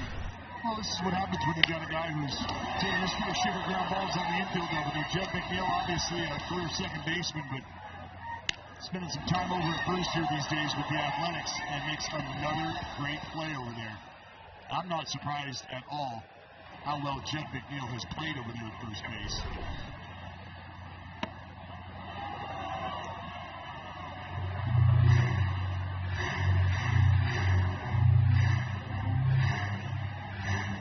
Contreras 0 for 2, a walk and 2 swinging strikeouts.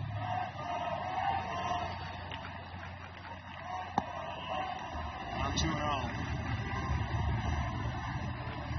Elvis still firing in the bullpen. Justin Slayton on the other side for Boston. 2-0 pitch. Here's a strike. The runner at third this year, Contreras hitting .333. Runners in scoring position, .326. He's ahead at 2-1. That will not go. 3 balls and 1 strike. Now what do you do if you're Yeager? Well, you got to paint something here. The last thing you want to do is find yourself in the heart of the strike zone against Contreras. Because that could be loud noise. Yeah. He stays away.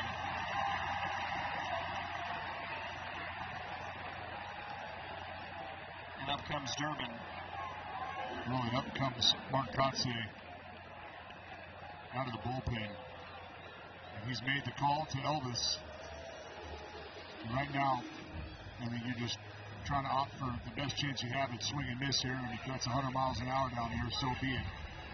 So it'll be Elvis against Durbin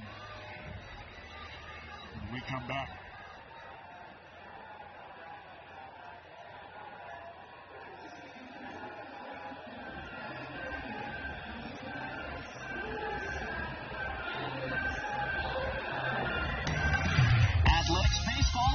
to you by Santa Cruz Beach Boardwalk. Now open daily. Come try Vertigo 360, our spinning, flipping, over-the-top new ride. Save on passes and wristbands at beachboardwalk.com.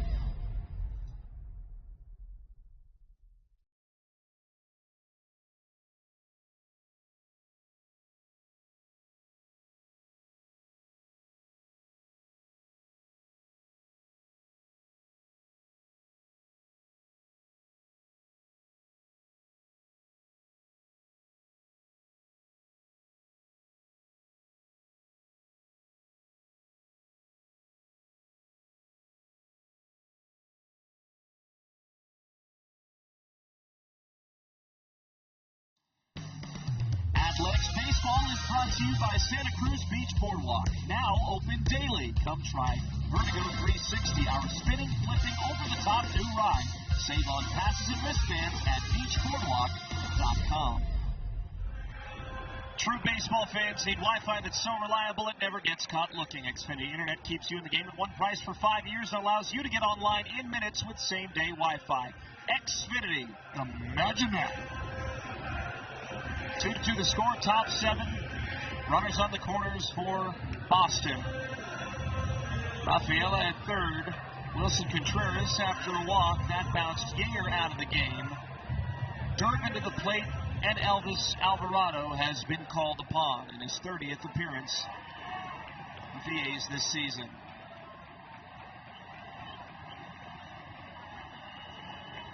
Like you said, they're electing to go with swing and miss stuff.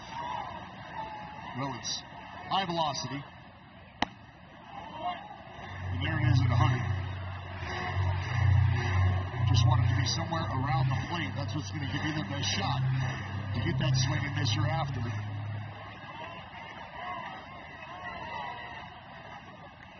of his last 11 appearances have been scoreless. And it's about getting to 2 strikes for Elvis Alvarado. 121 opponent average when hitters get to 2 strikes. Of his last 11 outings, he has 12 strikeouts. Need one here. Romy Gonzalez looming.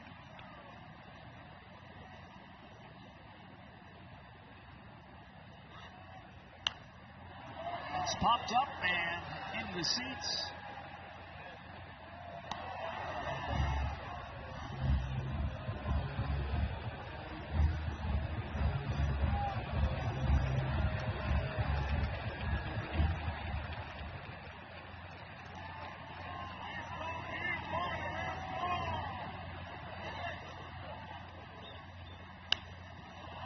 Lifted in the air to right field. Butler on his horse, still moving by the line. He goes to a slide and it drops. Foul.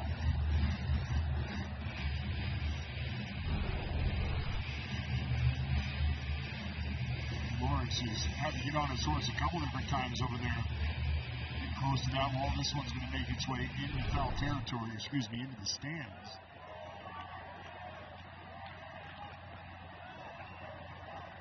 But it's 2-2 now. Lawrence playing in and close to the line.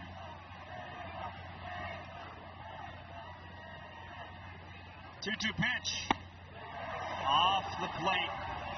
99 away. 3-2. Good pitch. So Jonah Heim reminded the infield, take it the long way. Contreras going to be off with the pitch.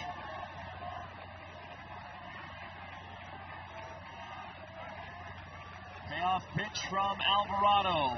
Here it is. He missed it. Bases loaded. Gonzalez will see the 7th for the Red Sox.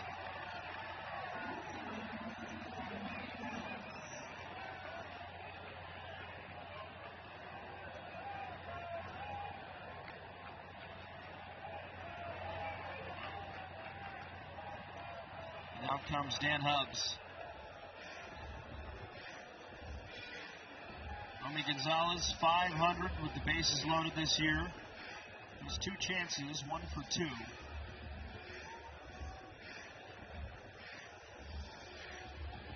300 hitter last year with the bases loaded for Boston.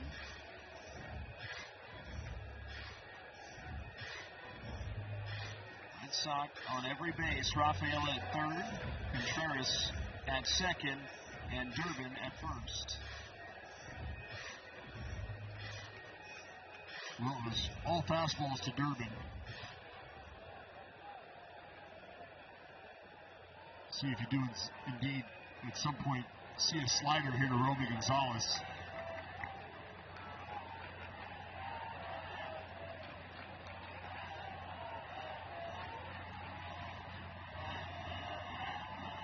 First pitch, low and outside.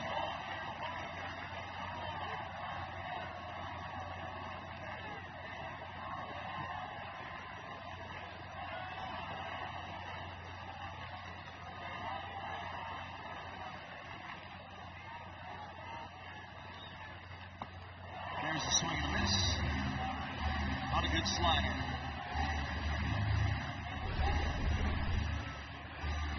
Now you got to be able to get comfortable with either getting the slider a little closer or being able to utilize that fastball to allow that slider to be as useful. Here's the fastball. There you go. And now ahead. So do you challenge him again with the fastball, or do you sweep him away? Step on the gas pedal, elevate. If not, you sped him up and you got a chance to go back that slider down and away.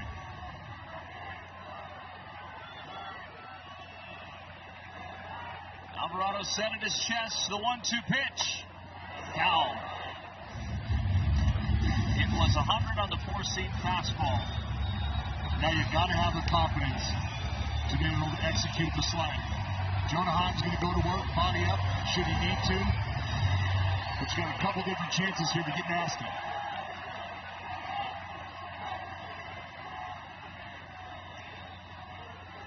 One-two pitch. That was a fastball instead.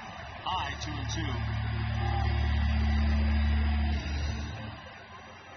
Now can you afford to go slider here? Absolutely. You got to have the confidence that you can execute here.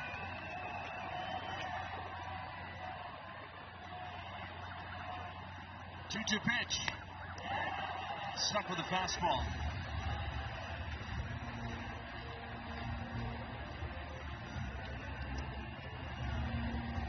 Gonzalez is 0 for 3.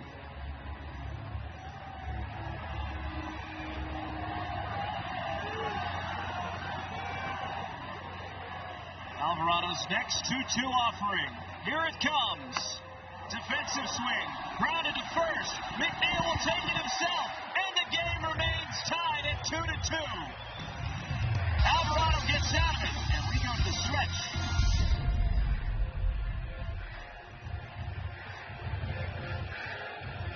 Assistants, they are dedicated to filling the need and feeding hope.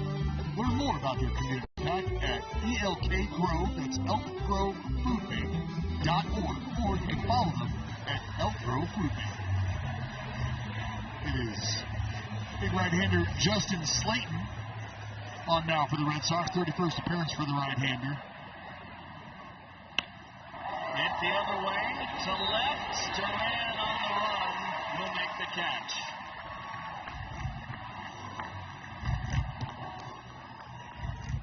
Well, Duran been out there for about 10 seconds. He will find you. Donovan Walton, the next hitter used off the bench. Cortez came off the bench last inning. Now Walton is up. The righty on the mound.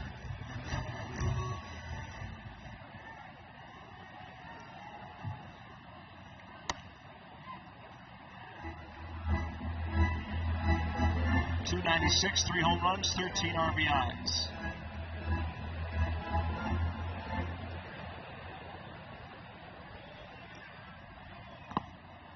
In the dirt.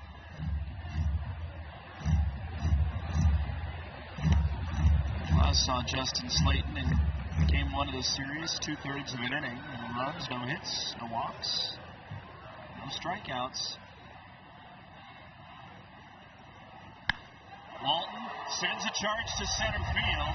Back goes Rafaela, and he makes the catch for the second out. Just not enough. No, and Rafael, one of those defenders, where it's got to be a missile off the bat in the gap somewhere over his head, because he's got incredible closing speed. And I've watched him track down some balls out there in that Bermuda Triangle at Fenway. Balls that really have no business being caught.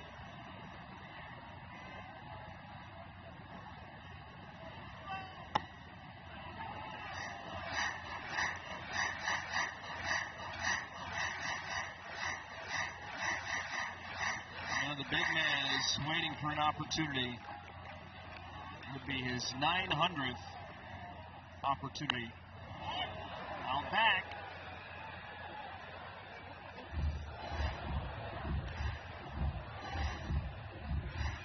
And an A's fan in a Carney Lansford jersey finally gets the baseball. Probably made a great play. That was on the third hop and on the ground. He leaned over the chair in the row in front of him. Well, I'll let Carney know how you feel.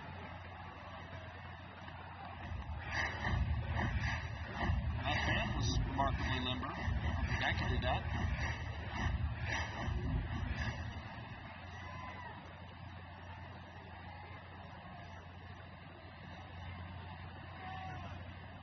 One and two.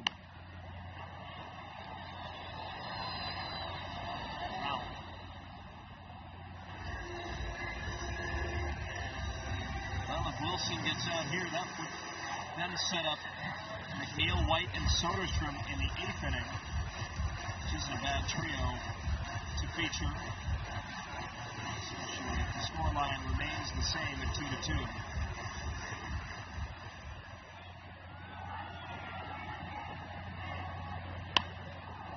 On the ground to short. Monasterio again.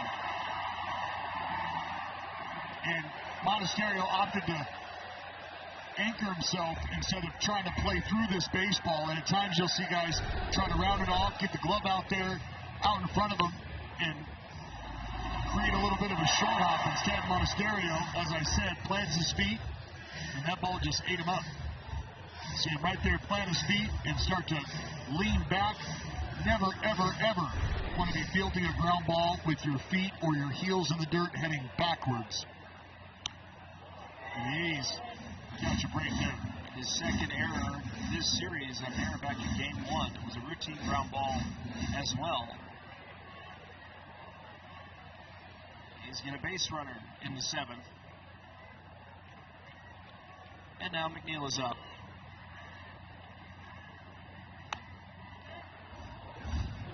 Tied at 0-2. Jeff has a hit in this game. Brady Basso will begin throw, or he's already finished. He'll also playing great defense at first in place of Kurtz. 2 pitch down low.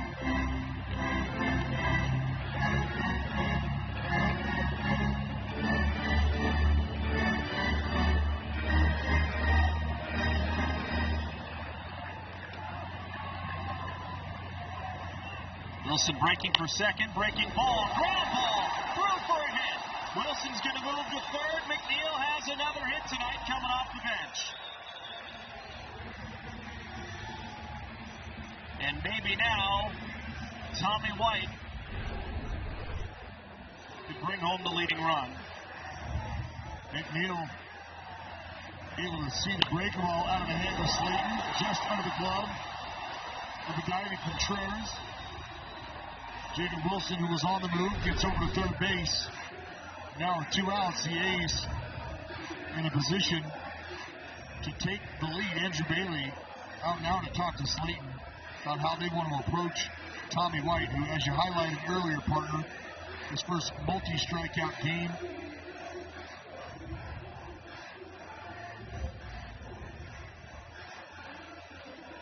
And you know Tommy White. Hey, J-Mac, holler at me.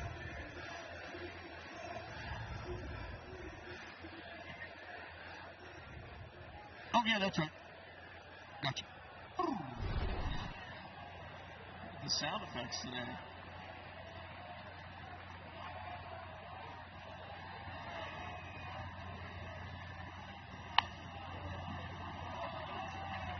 pitch, foul ball.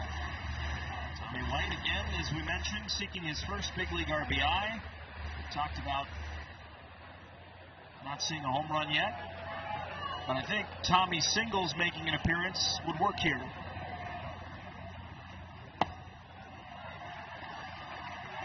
It is 0-2.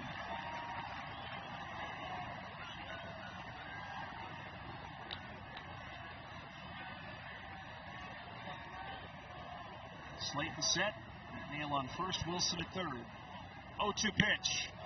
White flies it to right field. It will go foul into the foul side berm. Look out. Take out a juvenile. Oh, shoeless Joe.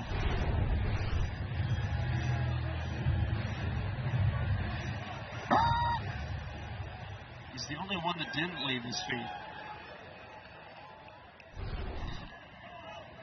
0-2, McNeil's going. White takes. McNeil into second.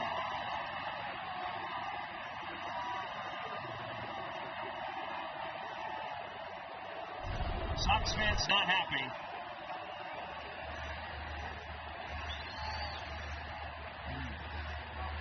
Held up. Second and third, a 1-2 count in a 2-2 game. And he fights it off.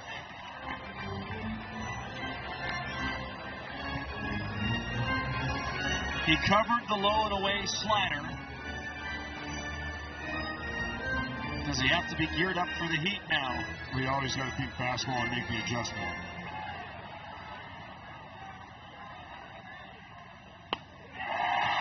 It was a sinker. White strikes out.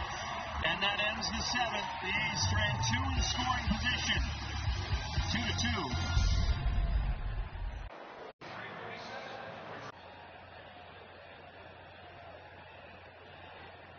2-2 topping.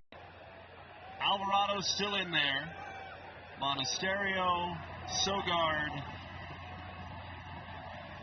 and Narvaez are due up. There's strike one. He's had a chance in the bottom of the seventh. Two in scoring position, two out. White strikes out for a third time tonight.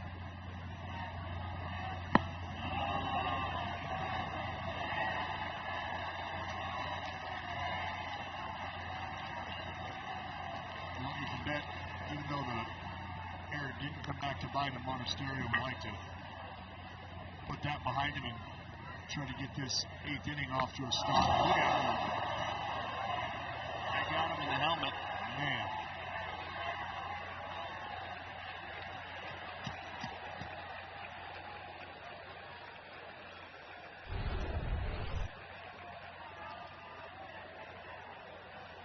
Fastball just gets away. Thank goodness.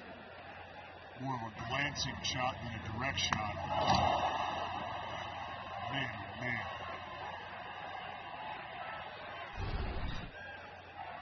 White will play in at third against Sogard. He is a threat to bunt. McNeil holding on the runner. Sogard will swing away. 92. Very large misses. Elvis just kind of cutting himself off right now. McNeil holding on the runner. Sogard was able to push it down the right side. Might be a difficult play for the A's. Hasn't had anything to swing at or even offer at if he showed the hands anyway.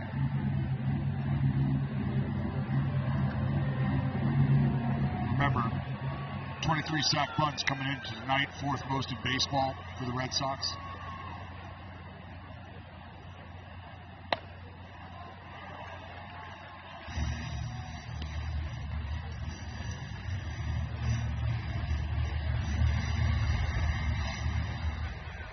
Garrett Whitlock warming up in the bullpen. Saw him in game one of the series. Lockdown eighth. 2-1 pitch, foul back. It's into the suites. And close to the home radio booth of the A's.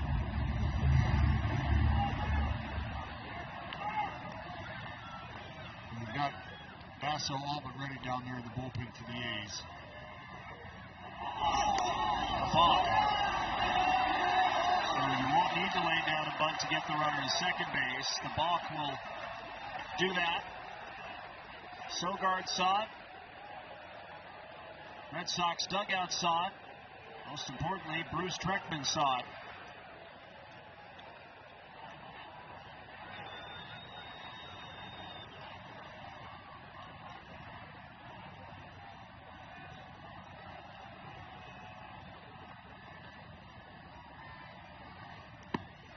Sogard will strike out on a splitter.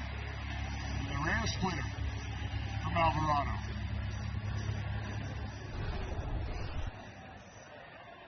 Looked pretty good here, Dallas. Well, it stays up, but it starts to run away. And Sogard geared up for that 9900.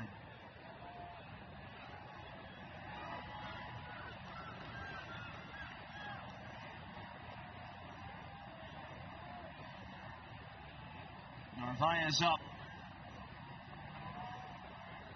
Here's the defensive replacement, Connor Wong. Alvarado steps off. Monasterio at second. He represents the leading run. Red Sox have not had a lead in this game. Narvaez 125 with runners in scoring position this year.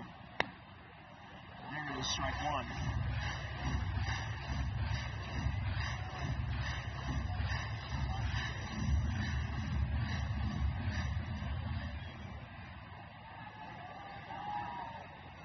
Two stolen bases for Monasterio.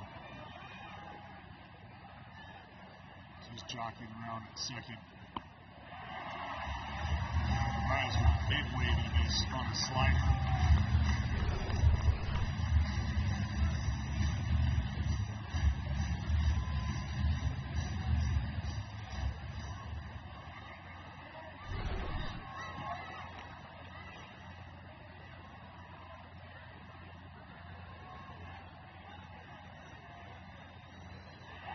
Two pitch, swing and a miss, stuck with the slider. There's out number two.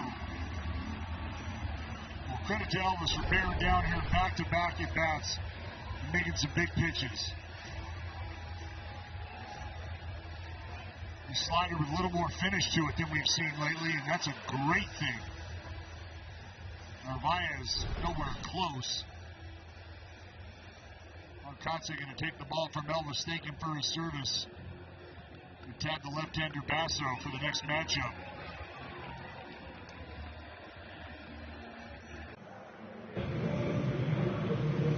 In the Coliseum, is currently have the third longest cycle drought. Times the second longest, Carlos Guillen on August 1st of 2006, but the Royals, it's been quite some time. 36 years to be exact.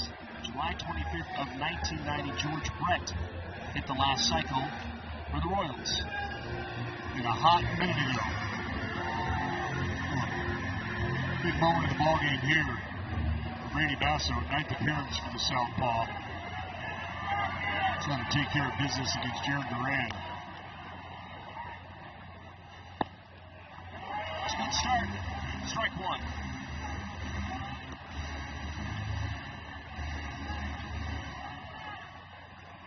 Flew out earlier in this game. An inning ago. Monasterio at second. He represents the leading run. On the ground at first. McNeil on two hops. Races to the bag. And Basso buckles down. A scoreless eighth.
2-2 to score, bottom 8. Sandoval 5 innings, gave up 2 runs. Jacob Lopez 5 1/3, gave up 2 runs. Only one of them earned, however.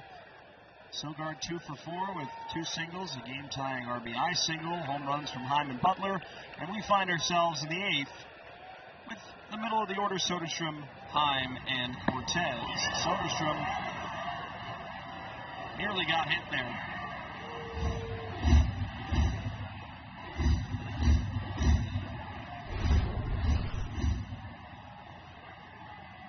Slider down around the kneecaps. Back down with a fastball. Garrett Whitlock, 41st appearance for the workhorse. 41 strikeouts to 6 walks. Been filling it up. 2-0, hit in the air to left field. There are the lights to make the catch.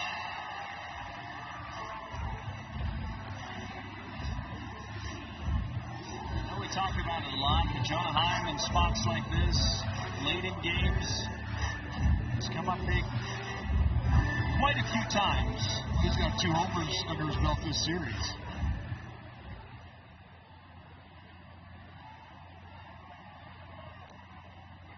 He opened the scoring with his 500th hit. Solo home run to left center. Now he laces that foul. He's all over it. Brooks foul. The diving affair for the baseball is on again. Well done, Cowboy. He gives the ball to a young fan. Tip my cap to you, sir. And locked him up. 0-2 quickly.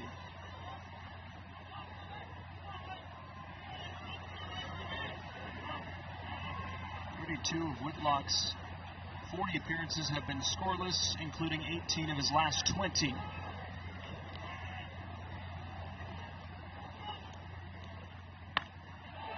Heim sticks with it. A one-out single. I love it. 3 for 4 tonight for Jonah Heim. And after getting tied into a pretzel on the pitch previous, it's a nasty changeup from Whitlock. And Jonah Heim just stays on it. Goes down and scoops it. The Athletics got themselves a base runner. Just a great job by Jonah Heim. I mean, just proof that you don't need the A+ swing every time to go up there and get a job done. I think so many guys are caught. It's like we're going to have an ABS challenge card by T-Mobile. Challenging. Pitch was called a strike. Very close on that bottom rail. Indeed a strike. Pitch and strike, counts 0-1. Athletics have 1 challenge remaining. I think so many guys get caught up in, I want to get my pitch to hit. You can go a whole game without getting a pitch to hit, so to speak. And Jonah Heim is proof. If you're still in the bat, you still have a chance to get the job done. Just find a way to get the bat on the ball.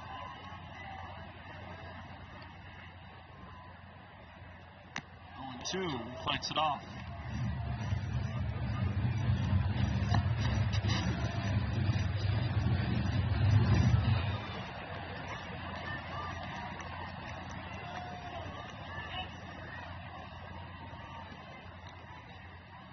Whitlock, a high set.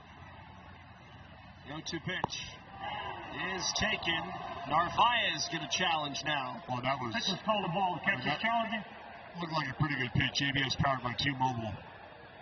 And Narvaez, I mean, it was all in one motion that he made the challenge. Pitcher's overturned. Strike 3.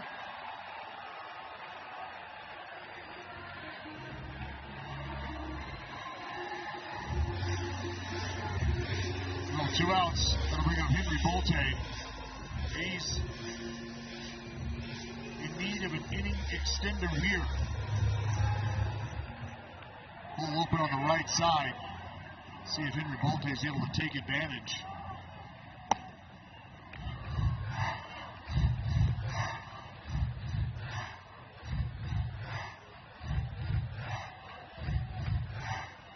He's ahead in the count. Bolte does have a walk tonight. Tips it into Narvaez's glove.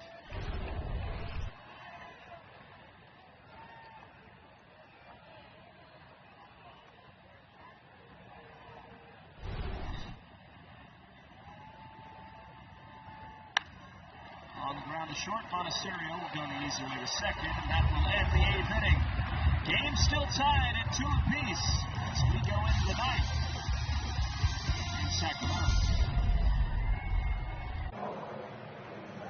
After close contest, start this homestand 2-2 here, the closest of all of them this late in the game. Basso's still out there. Red Sox have 2 more hits than the A's, but the game is tied at 2-2. Rafaela, the leadoff hitter in the 9th. Also got a big ground ball out. Runner on second in the 8th inning. That represented the leading run. It was Monasterio who had to stay put.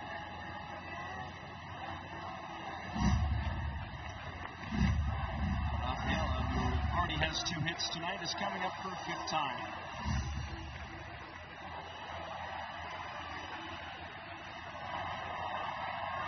Basso winds up his first pitch. It's a breaking ball for a called strike 0-1.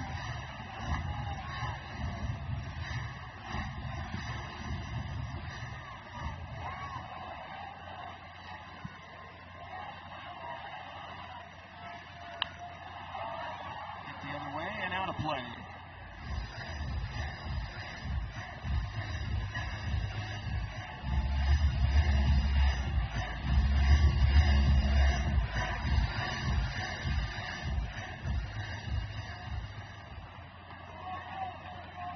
To pitch, high.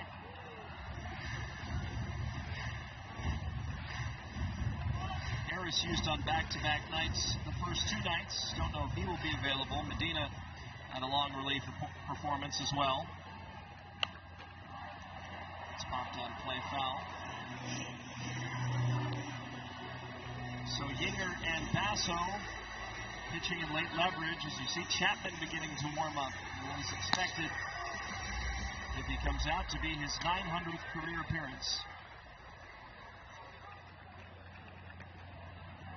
1-2. Called strike 3, the curveball strikes out Cedon Rafaela. Akon said it best. Locked up. Go to work with a bender. Can I help you, Rafaela? No thanks. Just looking. Abreu 0 for 4, and it's a slider this time to make it 0-1.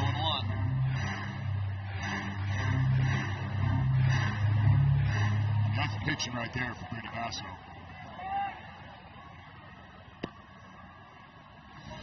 Late 1-1. Opportunity for Basso and Yinger to continue to earn late leverage opportunities. Basso got a big out in the 8th, now the first out in the 9th with Abreu up. And he swung for the fences and missed. Well, I tell you, just the look on Brady Basso's face right now, there's a different air, a different demeanor to him. Like he had a pretty good idea what he wants to do. He's looking to square you up right now. 1-2. Swing and a miss. He got him there. Back-to-back strikeouts. And you're right, he looks cool, calm, and collected right now. Well, I mean, pardon the term, it is a term of endearment, but it's almost like it's a sociopathic calmness to it. Like, I got a pretty good idea what I want to do right now. I've got bad intentions. First pitch strike to Contreras. On guess what? The curveball. He's gotten ahead of each of the first 3 hitters. And one of the key components to being able to pitch in late leverage situations out of the bullpen, you got to come in spinning for strikes. Curveball again, doubled up. This time misses outside, 1-1. I mean, you watched him in the Rafaela at bat, using the breaking ball early, being able to pitch off of the elevated fastball, being able to go back to the breaking ball. 1-1. Low and in. 2 balls and a strike.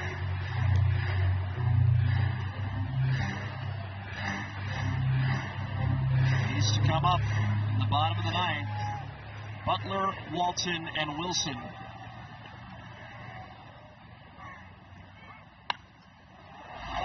That's through into left, a base hit. So Contreras aboard. He's going to push for second and then put on the brakes halfway between first and second.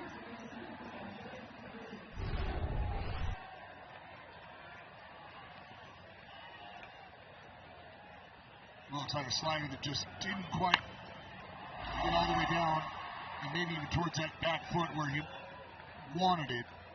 Contreras with a big round around the bag. And now you just got to move on and go get Durbin.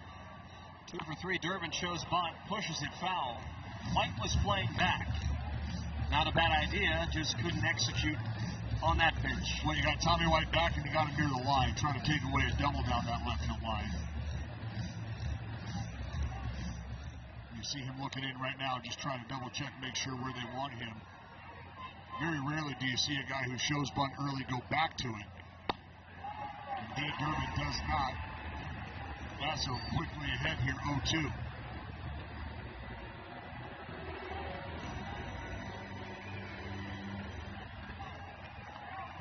Contreras on first, 2 strikes against Durbin with 2 outs.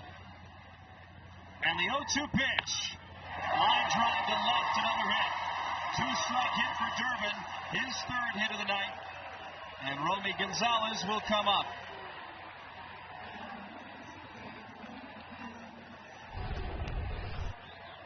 Well, now back-to-back knocks after back-to-back punch-outs. This curveball stays up.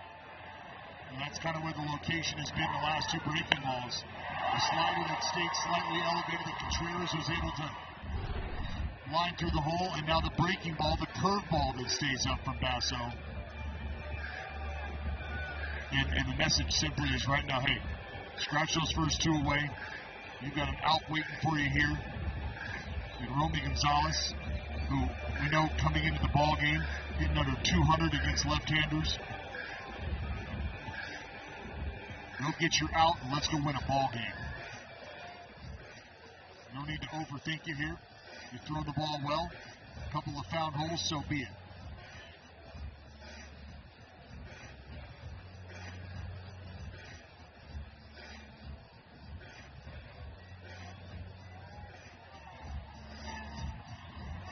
If anything, you might talk about, hey, let's make sure if we're going to throw that breaking ball first pitch here, quality, think about trying to keep it away from him if we can.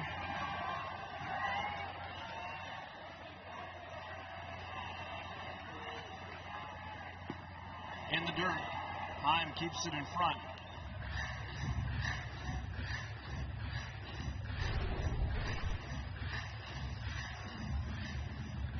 Block by Heim.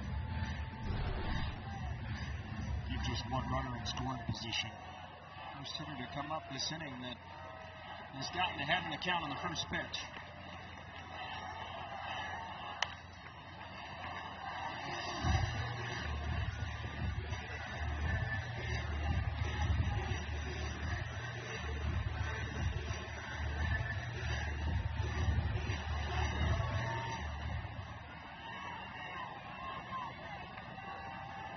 One ball and 1 strike. Yeah. Gonzalez late to the fastball, 1-2. Where'd he go now? Well, again, it's been a couple of breaking balls late in the at-bats that he's left up. Not to say that you don't have the confidence to bury one here. You know Heim's going to body up for you.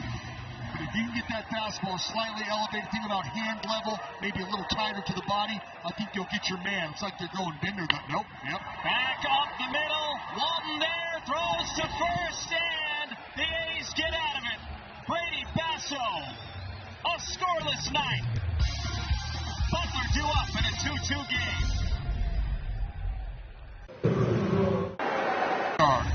Looking for a hero tonight. See if we can't spoil the party. Roll Chapman. This is his 900th career big league ball game. Just the 28th pitcher all time to reach 900 appearances. The second active player, Kenley Jansen, is the only other to reach 900, 964.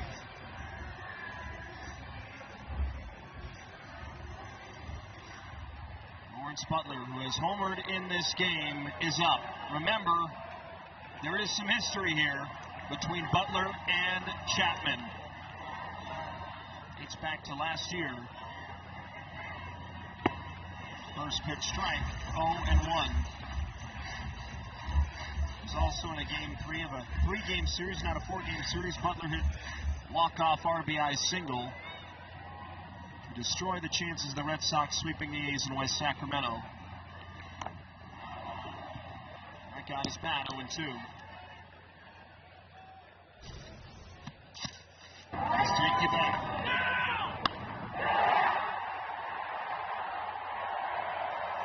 Shot out to left center.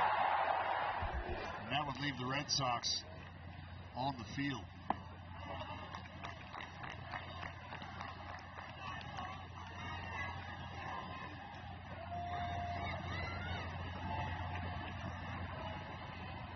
One ball and 2 strikes to Butler.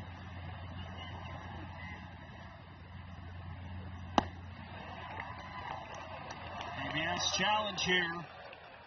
Pitcher's calling ball, the catcher's What challenge. do you think, partner? ABS powered by T-Mobile. I mean, one of those coin flips looked like it might have been just a bit out. Indeed it is. Boston is out of challenges. And again, Narvaez. I mean, if you get credit for selling the challenge, I think Narvaez gets a lot of credit.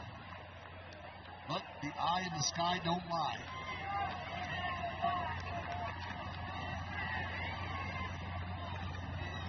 Two. He fouls it off. Butler has had a good eye at the plate and has fought hard tonight.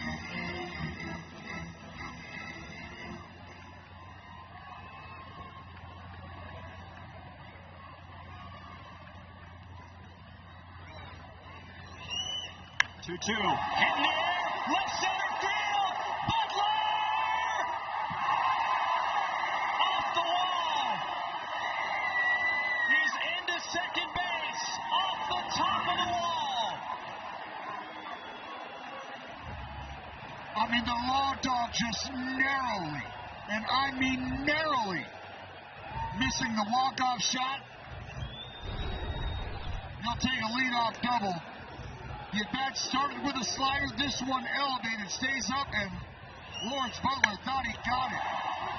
Stares it down a bit at the plate. You see the ball just out of the reach of Duran, who tries to make a great play, but Lawrence Butler with a lead-off double here in the bottom of the ninth. What does Walton do? He's going to show the hands, and he's going to lay it down, third base side. Durbin gathers, throws to first, a sacrifice punt. Butler 90 feet away from scoring the winning run. And Aroldis Chapman wanted less than 0 parts of that play right there. You see him chop his steps, almost double check over at Durbin to see if he was going to make a play, who indeed did make the play. But Walton with a great punt. And Durbin on the back end with a nice play. I mean, I tell you, you just don't get enough credit if you're Walton here for sticking your face in there against a left-hander capable of throwing mid-triple digits. Left on left, go and get the bunt down, no problem, Skip. Job well done by Donnie Walton. Fantastic. Now, Chris, you've got the man at the plate that you'd love to have in a spot just like this. Jacob Wilson with elite bat-to-ball skill. You can anticipate hard stuff from Chapman. See if we see the splitter at any point in time from Aroldis Chapman. Outfield in as well as the infield. First pitch served foul. Now ratcheted up from 97 to 99.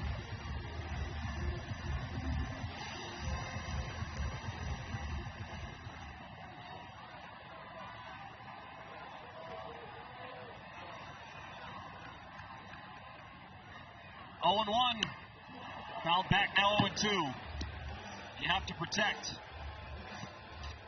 Well, I mean, Jacob Wilson right now just looking for one of the 2 pitches that he just got there, back-to-back fastballs that he could just kind of punch somewhere. 0-2 job gets a little tougher. 0-2 pitch. Struck him out. And indeed, we saw the splitter. It's up to McNeil after this pitch. I mean, that's what makes it so nasty, Chris, is you got to dial up for 100 plus. And that split with a little putt on it.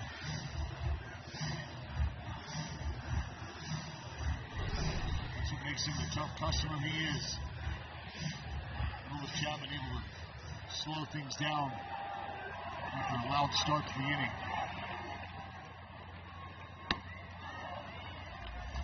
McNeil doesn't stray away from his strike zone. In his career against Aroldis Chapman, 0 for 3 with a strikeout. Well, and you can just see the calm demeanor here from Jeff McNeil. In a spot like this, he knows all I got to do is get the bat in the zone and let Chapman supply it. Not big on that swing, 1-1.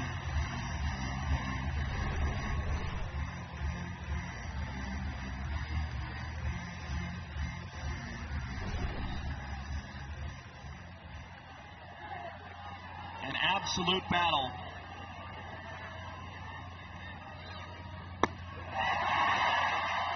Out ahead of the splitter, 1-2. Chapman has bared down here. Suarez in the bullpen if it is going to be an extra inning affair.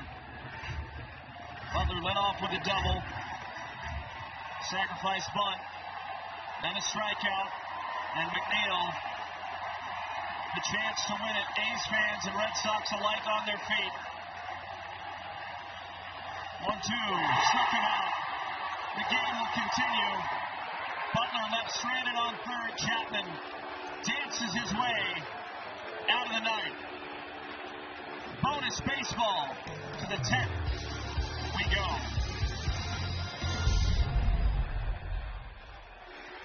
Late in the relievers.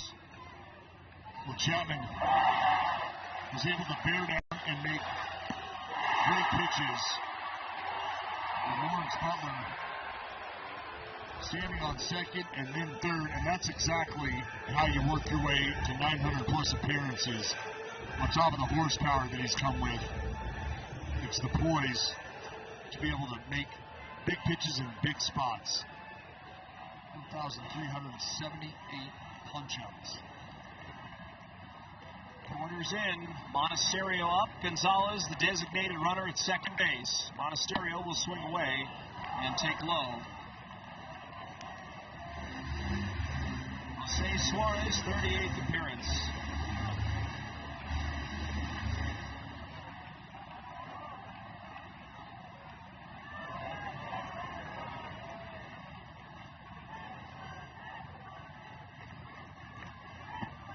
Two and 0.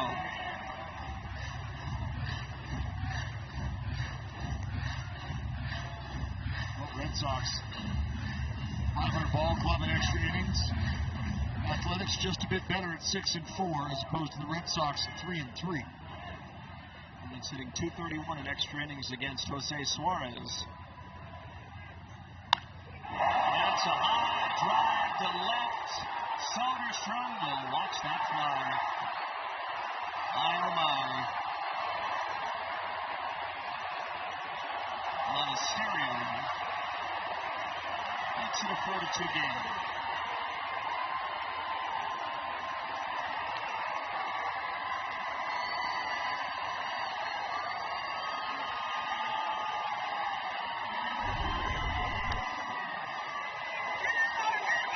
Fastball center cut. 91 out, kneecap to thigh high. And Monasterio mangled it. Sogard up, he's 2 for 4 tonight. That's what you're missing. This brings up another point. As you look at this again.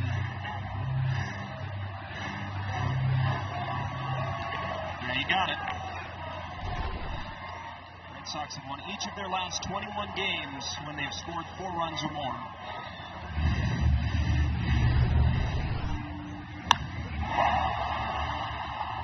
Left him. Second over surrendered by Suarez this series. Another tough one.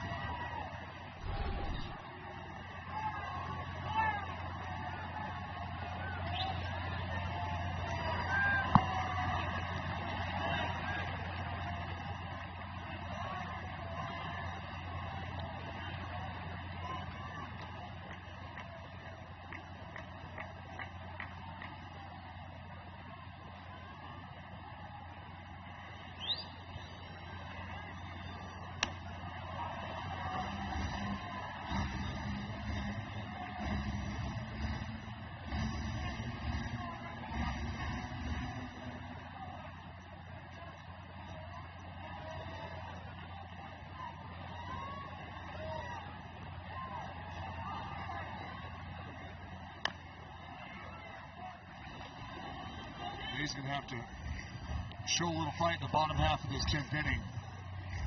Still work to do here in the top part.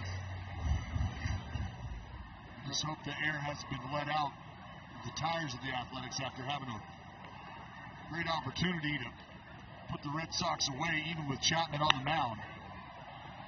Popped up. Shallow center, Donovan Walton. Catch.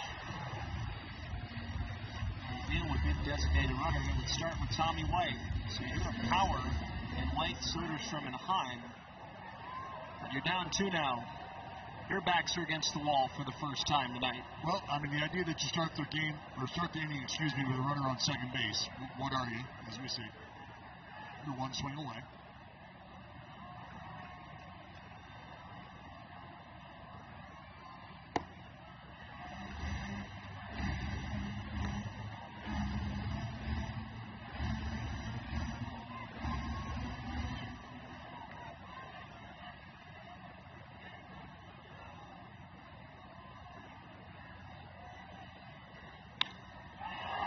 Fly ball to center. It's carried.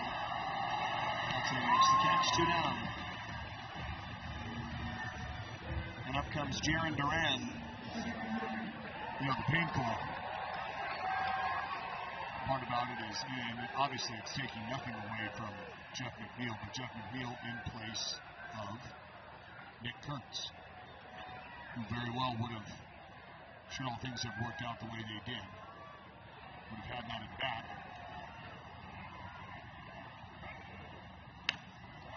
Soft liner. Wilson catches it. And that'll retire to the side. But a 2-run home run from Monasterio. The Red Sox lead 4-2. Tommy White will lead off in the bottom of the 10th.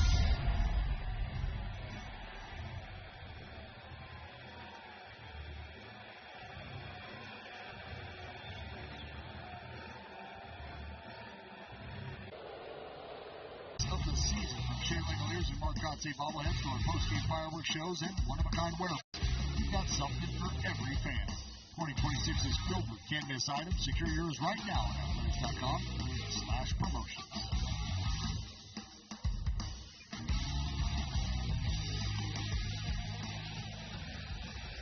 Greg Weissert is the next man tasked for Boston to keep the score where it is. For his 6th career save, his first save this season, 40-point advantage, 3-2, 4.14 ERA. First look with Weissert, 5 career saves, does not have one of those this season. A guy who is taking care of that. It's Chapman, who we just saw. And as we know, Jeff McNeil, final out of the 9th inning. Out there to start the inning at second base. A's need 2 to keep this thing going, 3 to win the ball game. Strike 1.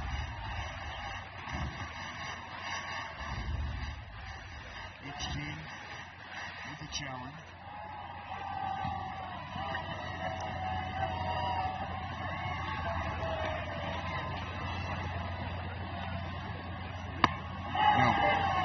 That's a good take.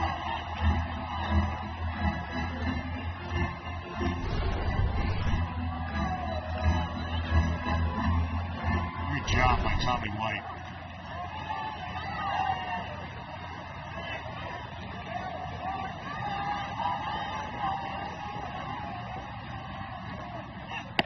Off the plate, 2-1. Tommy looking for his first hit tonight. Coming a very welcome time. McNeil, the designated runner on second, in a 4-2 game favoring the Red Sox, their first lead of this game.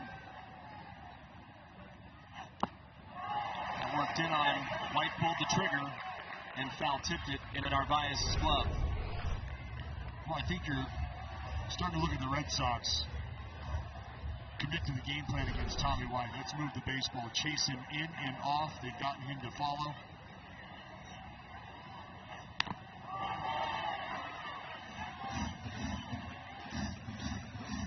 They've gone hard and soft in the same spot and then started to work him away. Newly minted Athletics. Scott Louie Starting to warm up now.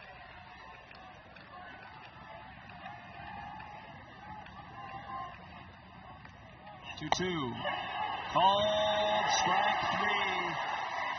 After a 4-hit night last night, White has a 4-strikeout night tonight.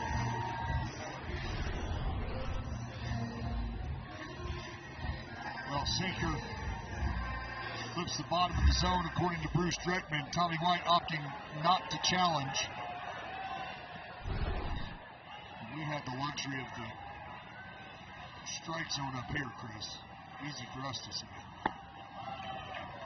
Soderstrom gets ahead. He's also hitless. He also has 3 strikeouts coming up for this at-bat. 0 for 3 in the first 3 innings, then flew out in the 8th, so 0 for 4. McNeil still at second. Tying run at the plate. 1-1.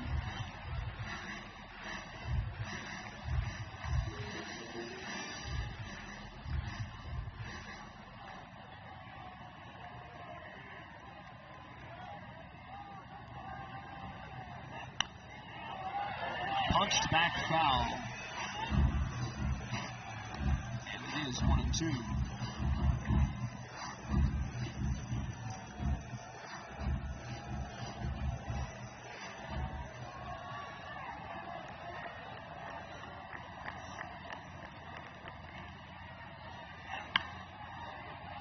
Underneath it.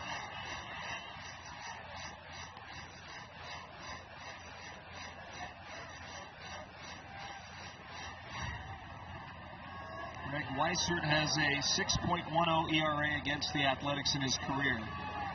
Soderstrom on the ropes at 1-2.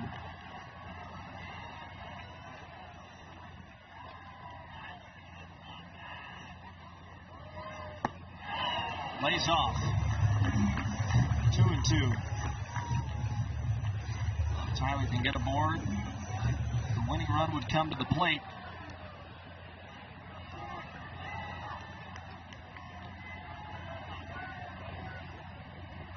He cannot. Changeup does him in. Back-to-back strikeouts for Weissert, and the Red Sox can feel it now.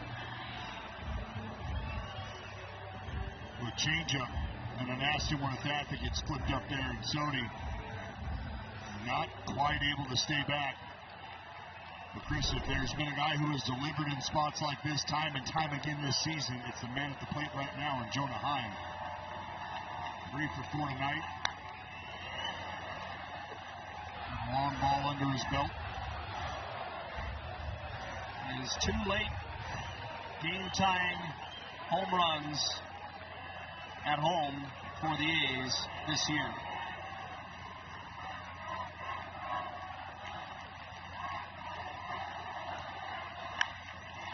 Gets that in the air, foul, and he's down to his final strike.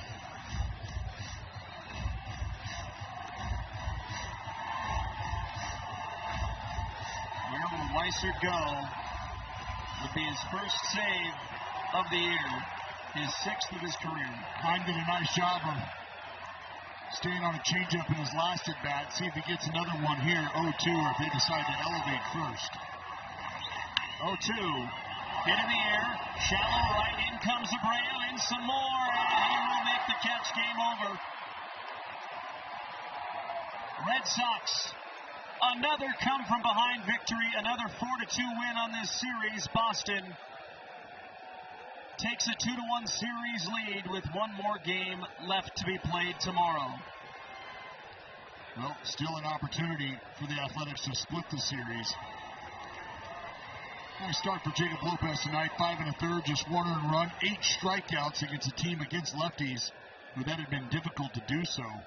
Unfortunately tonight, Chris, I think the Athletics, as much offense as they were not able to muster. Got some big hits and some big moments, but were not able to capitalize in the biggest moment late in the ball game against Aroldis Chapman. Had an opportunity to push one across, but Chapman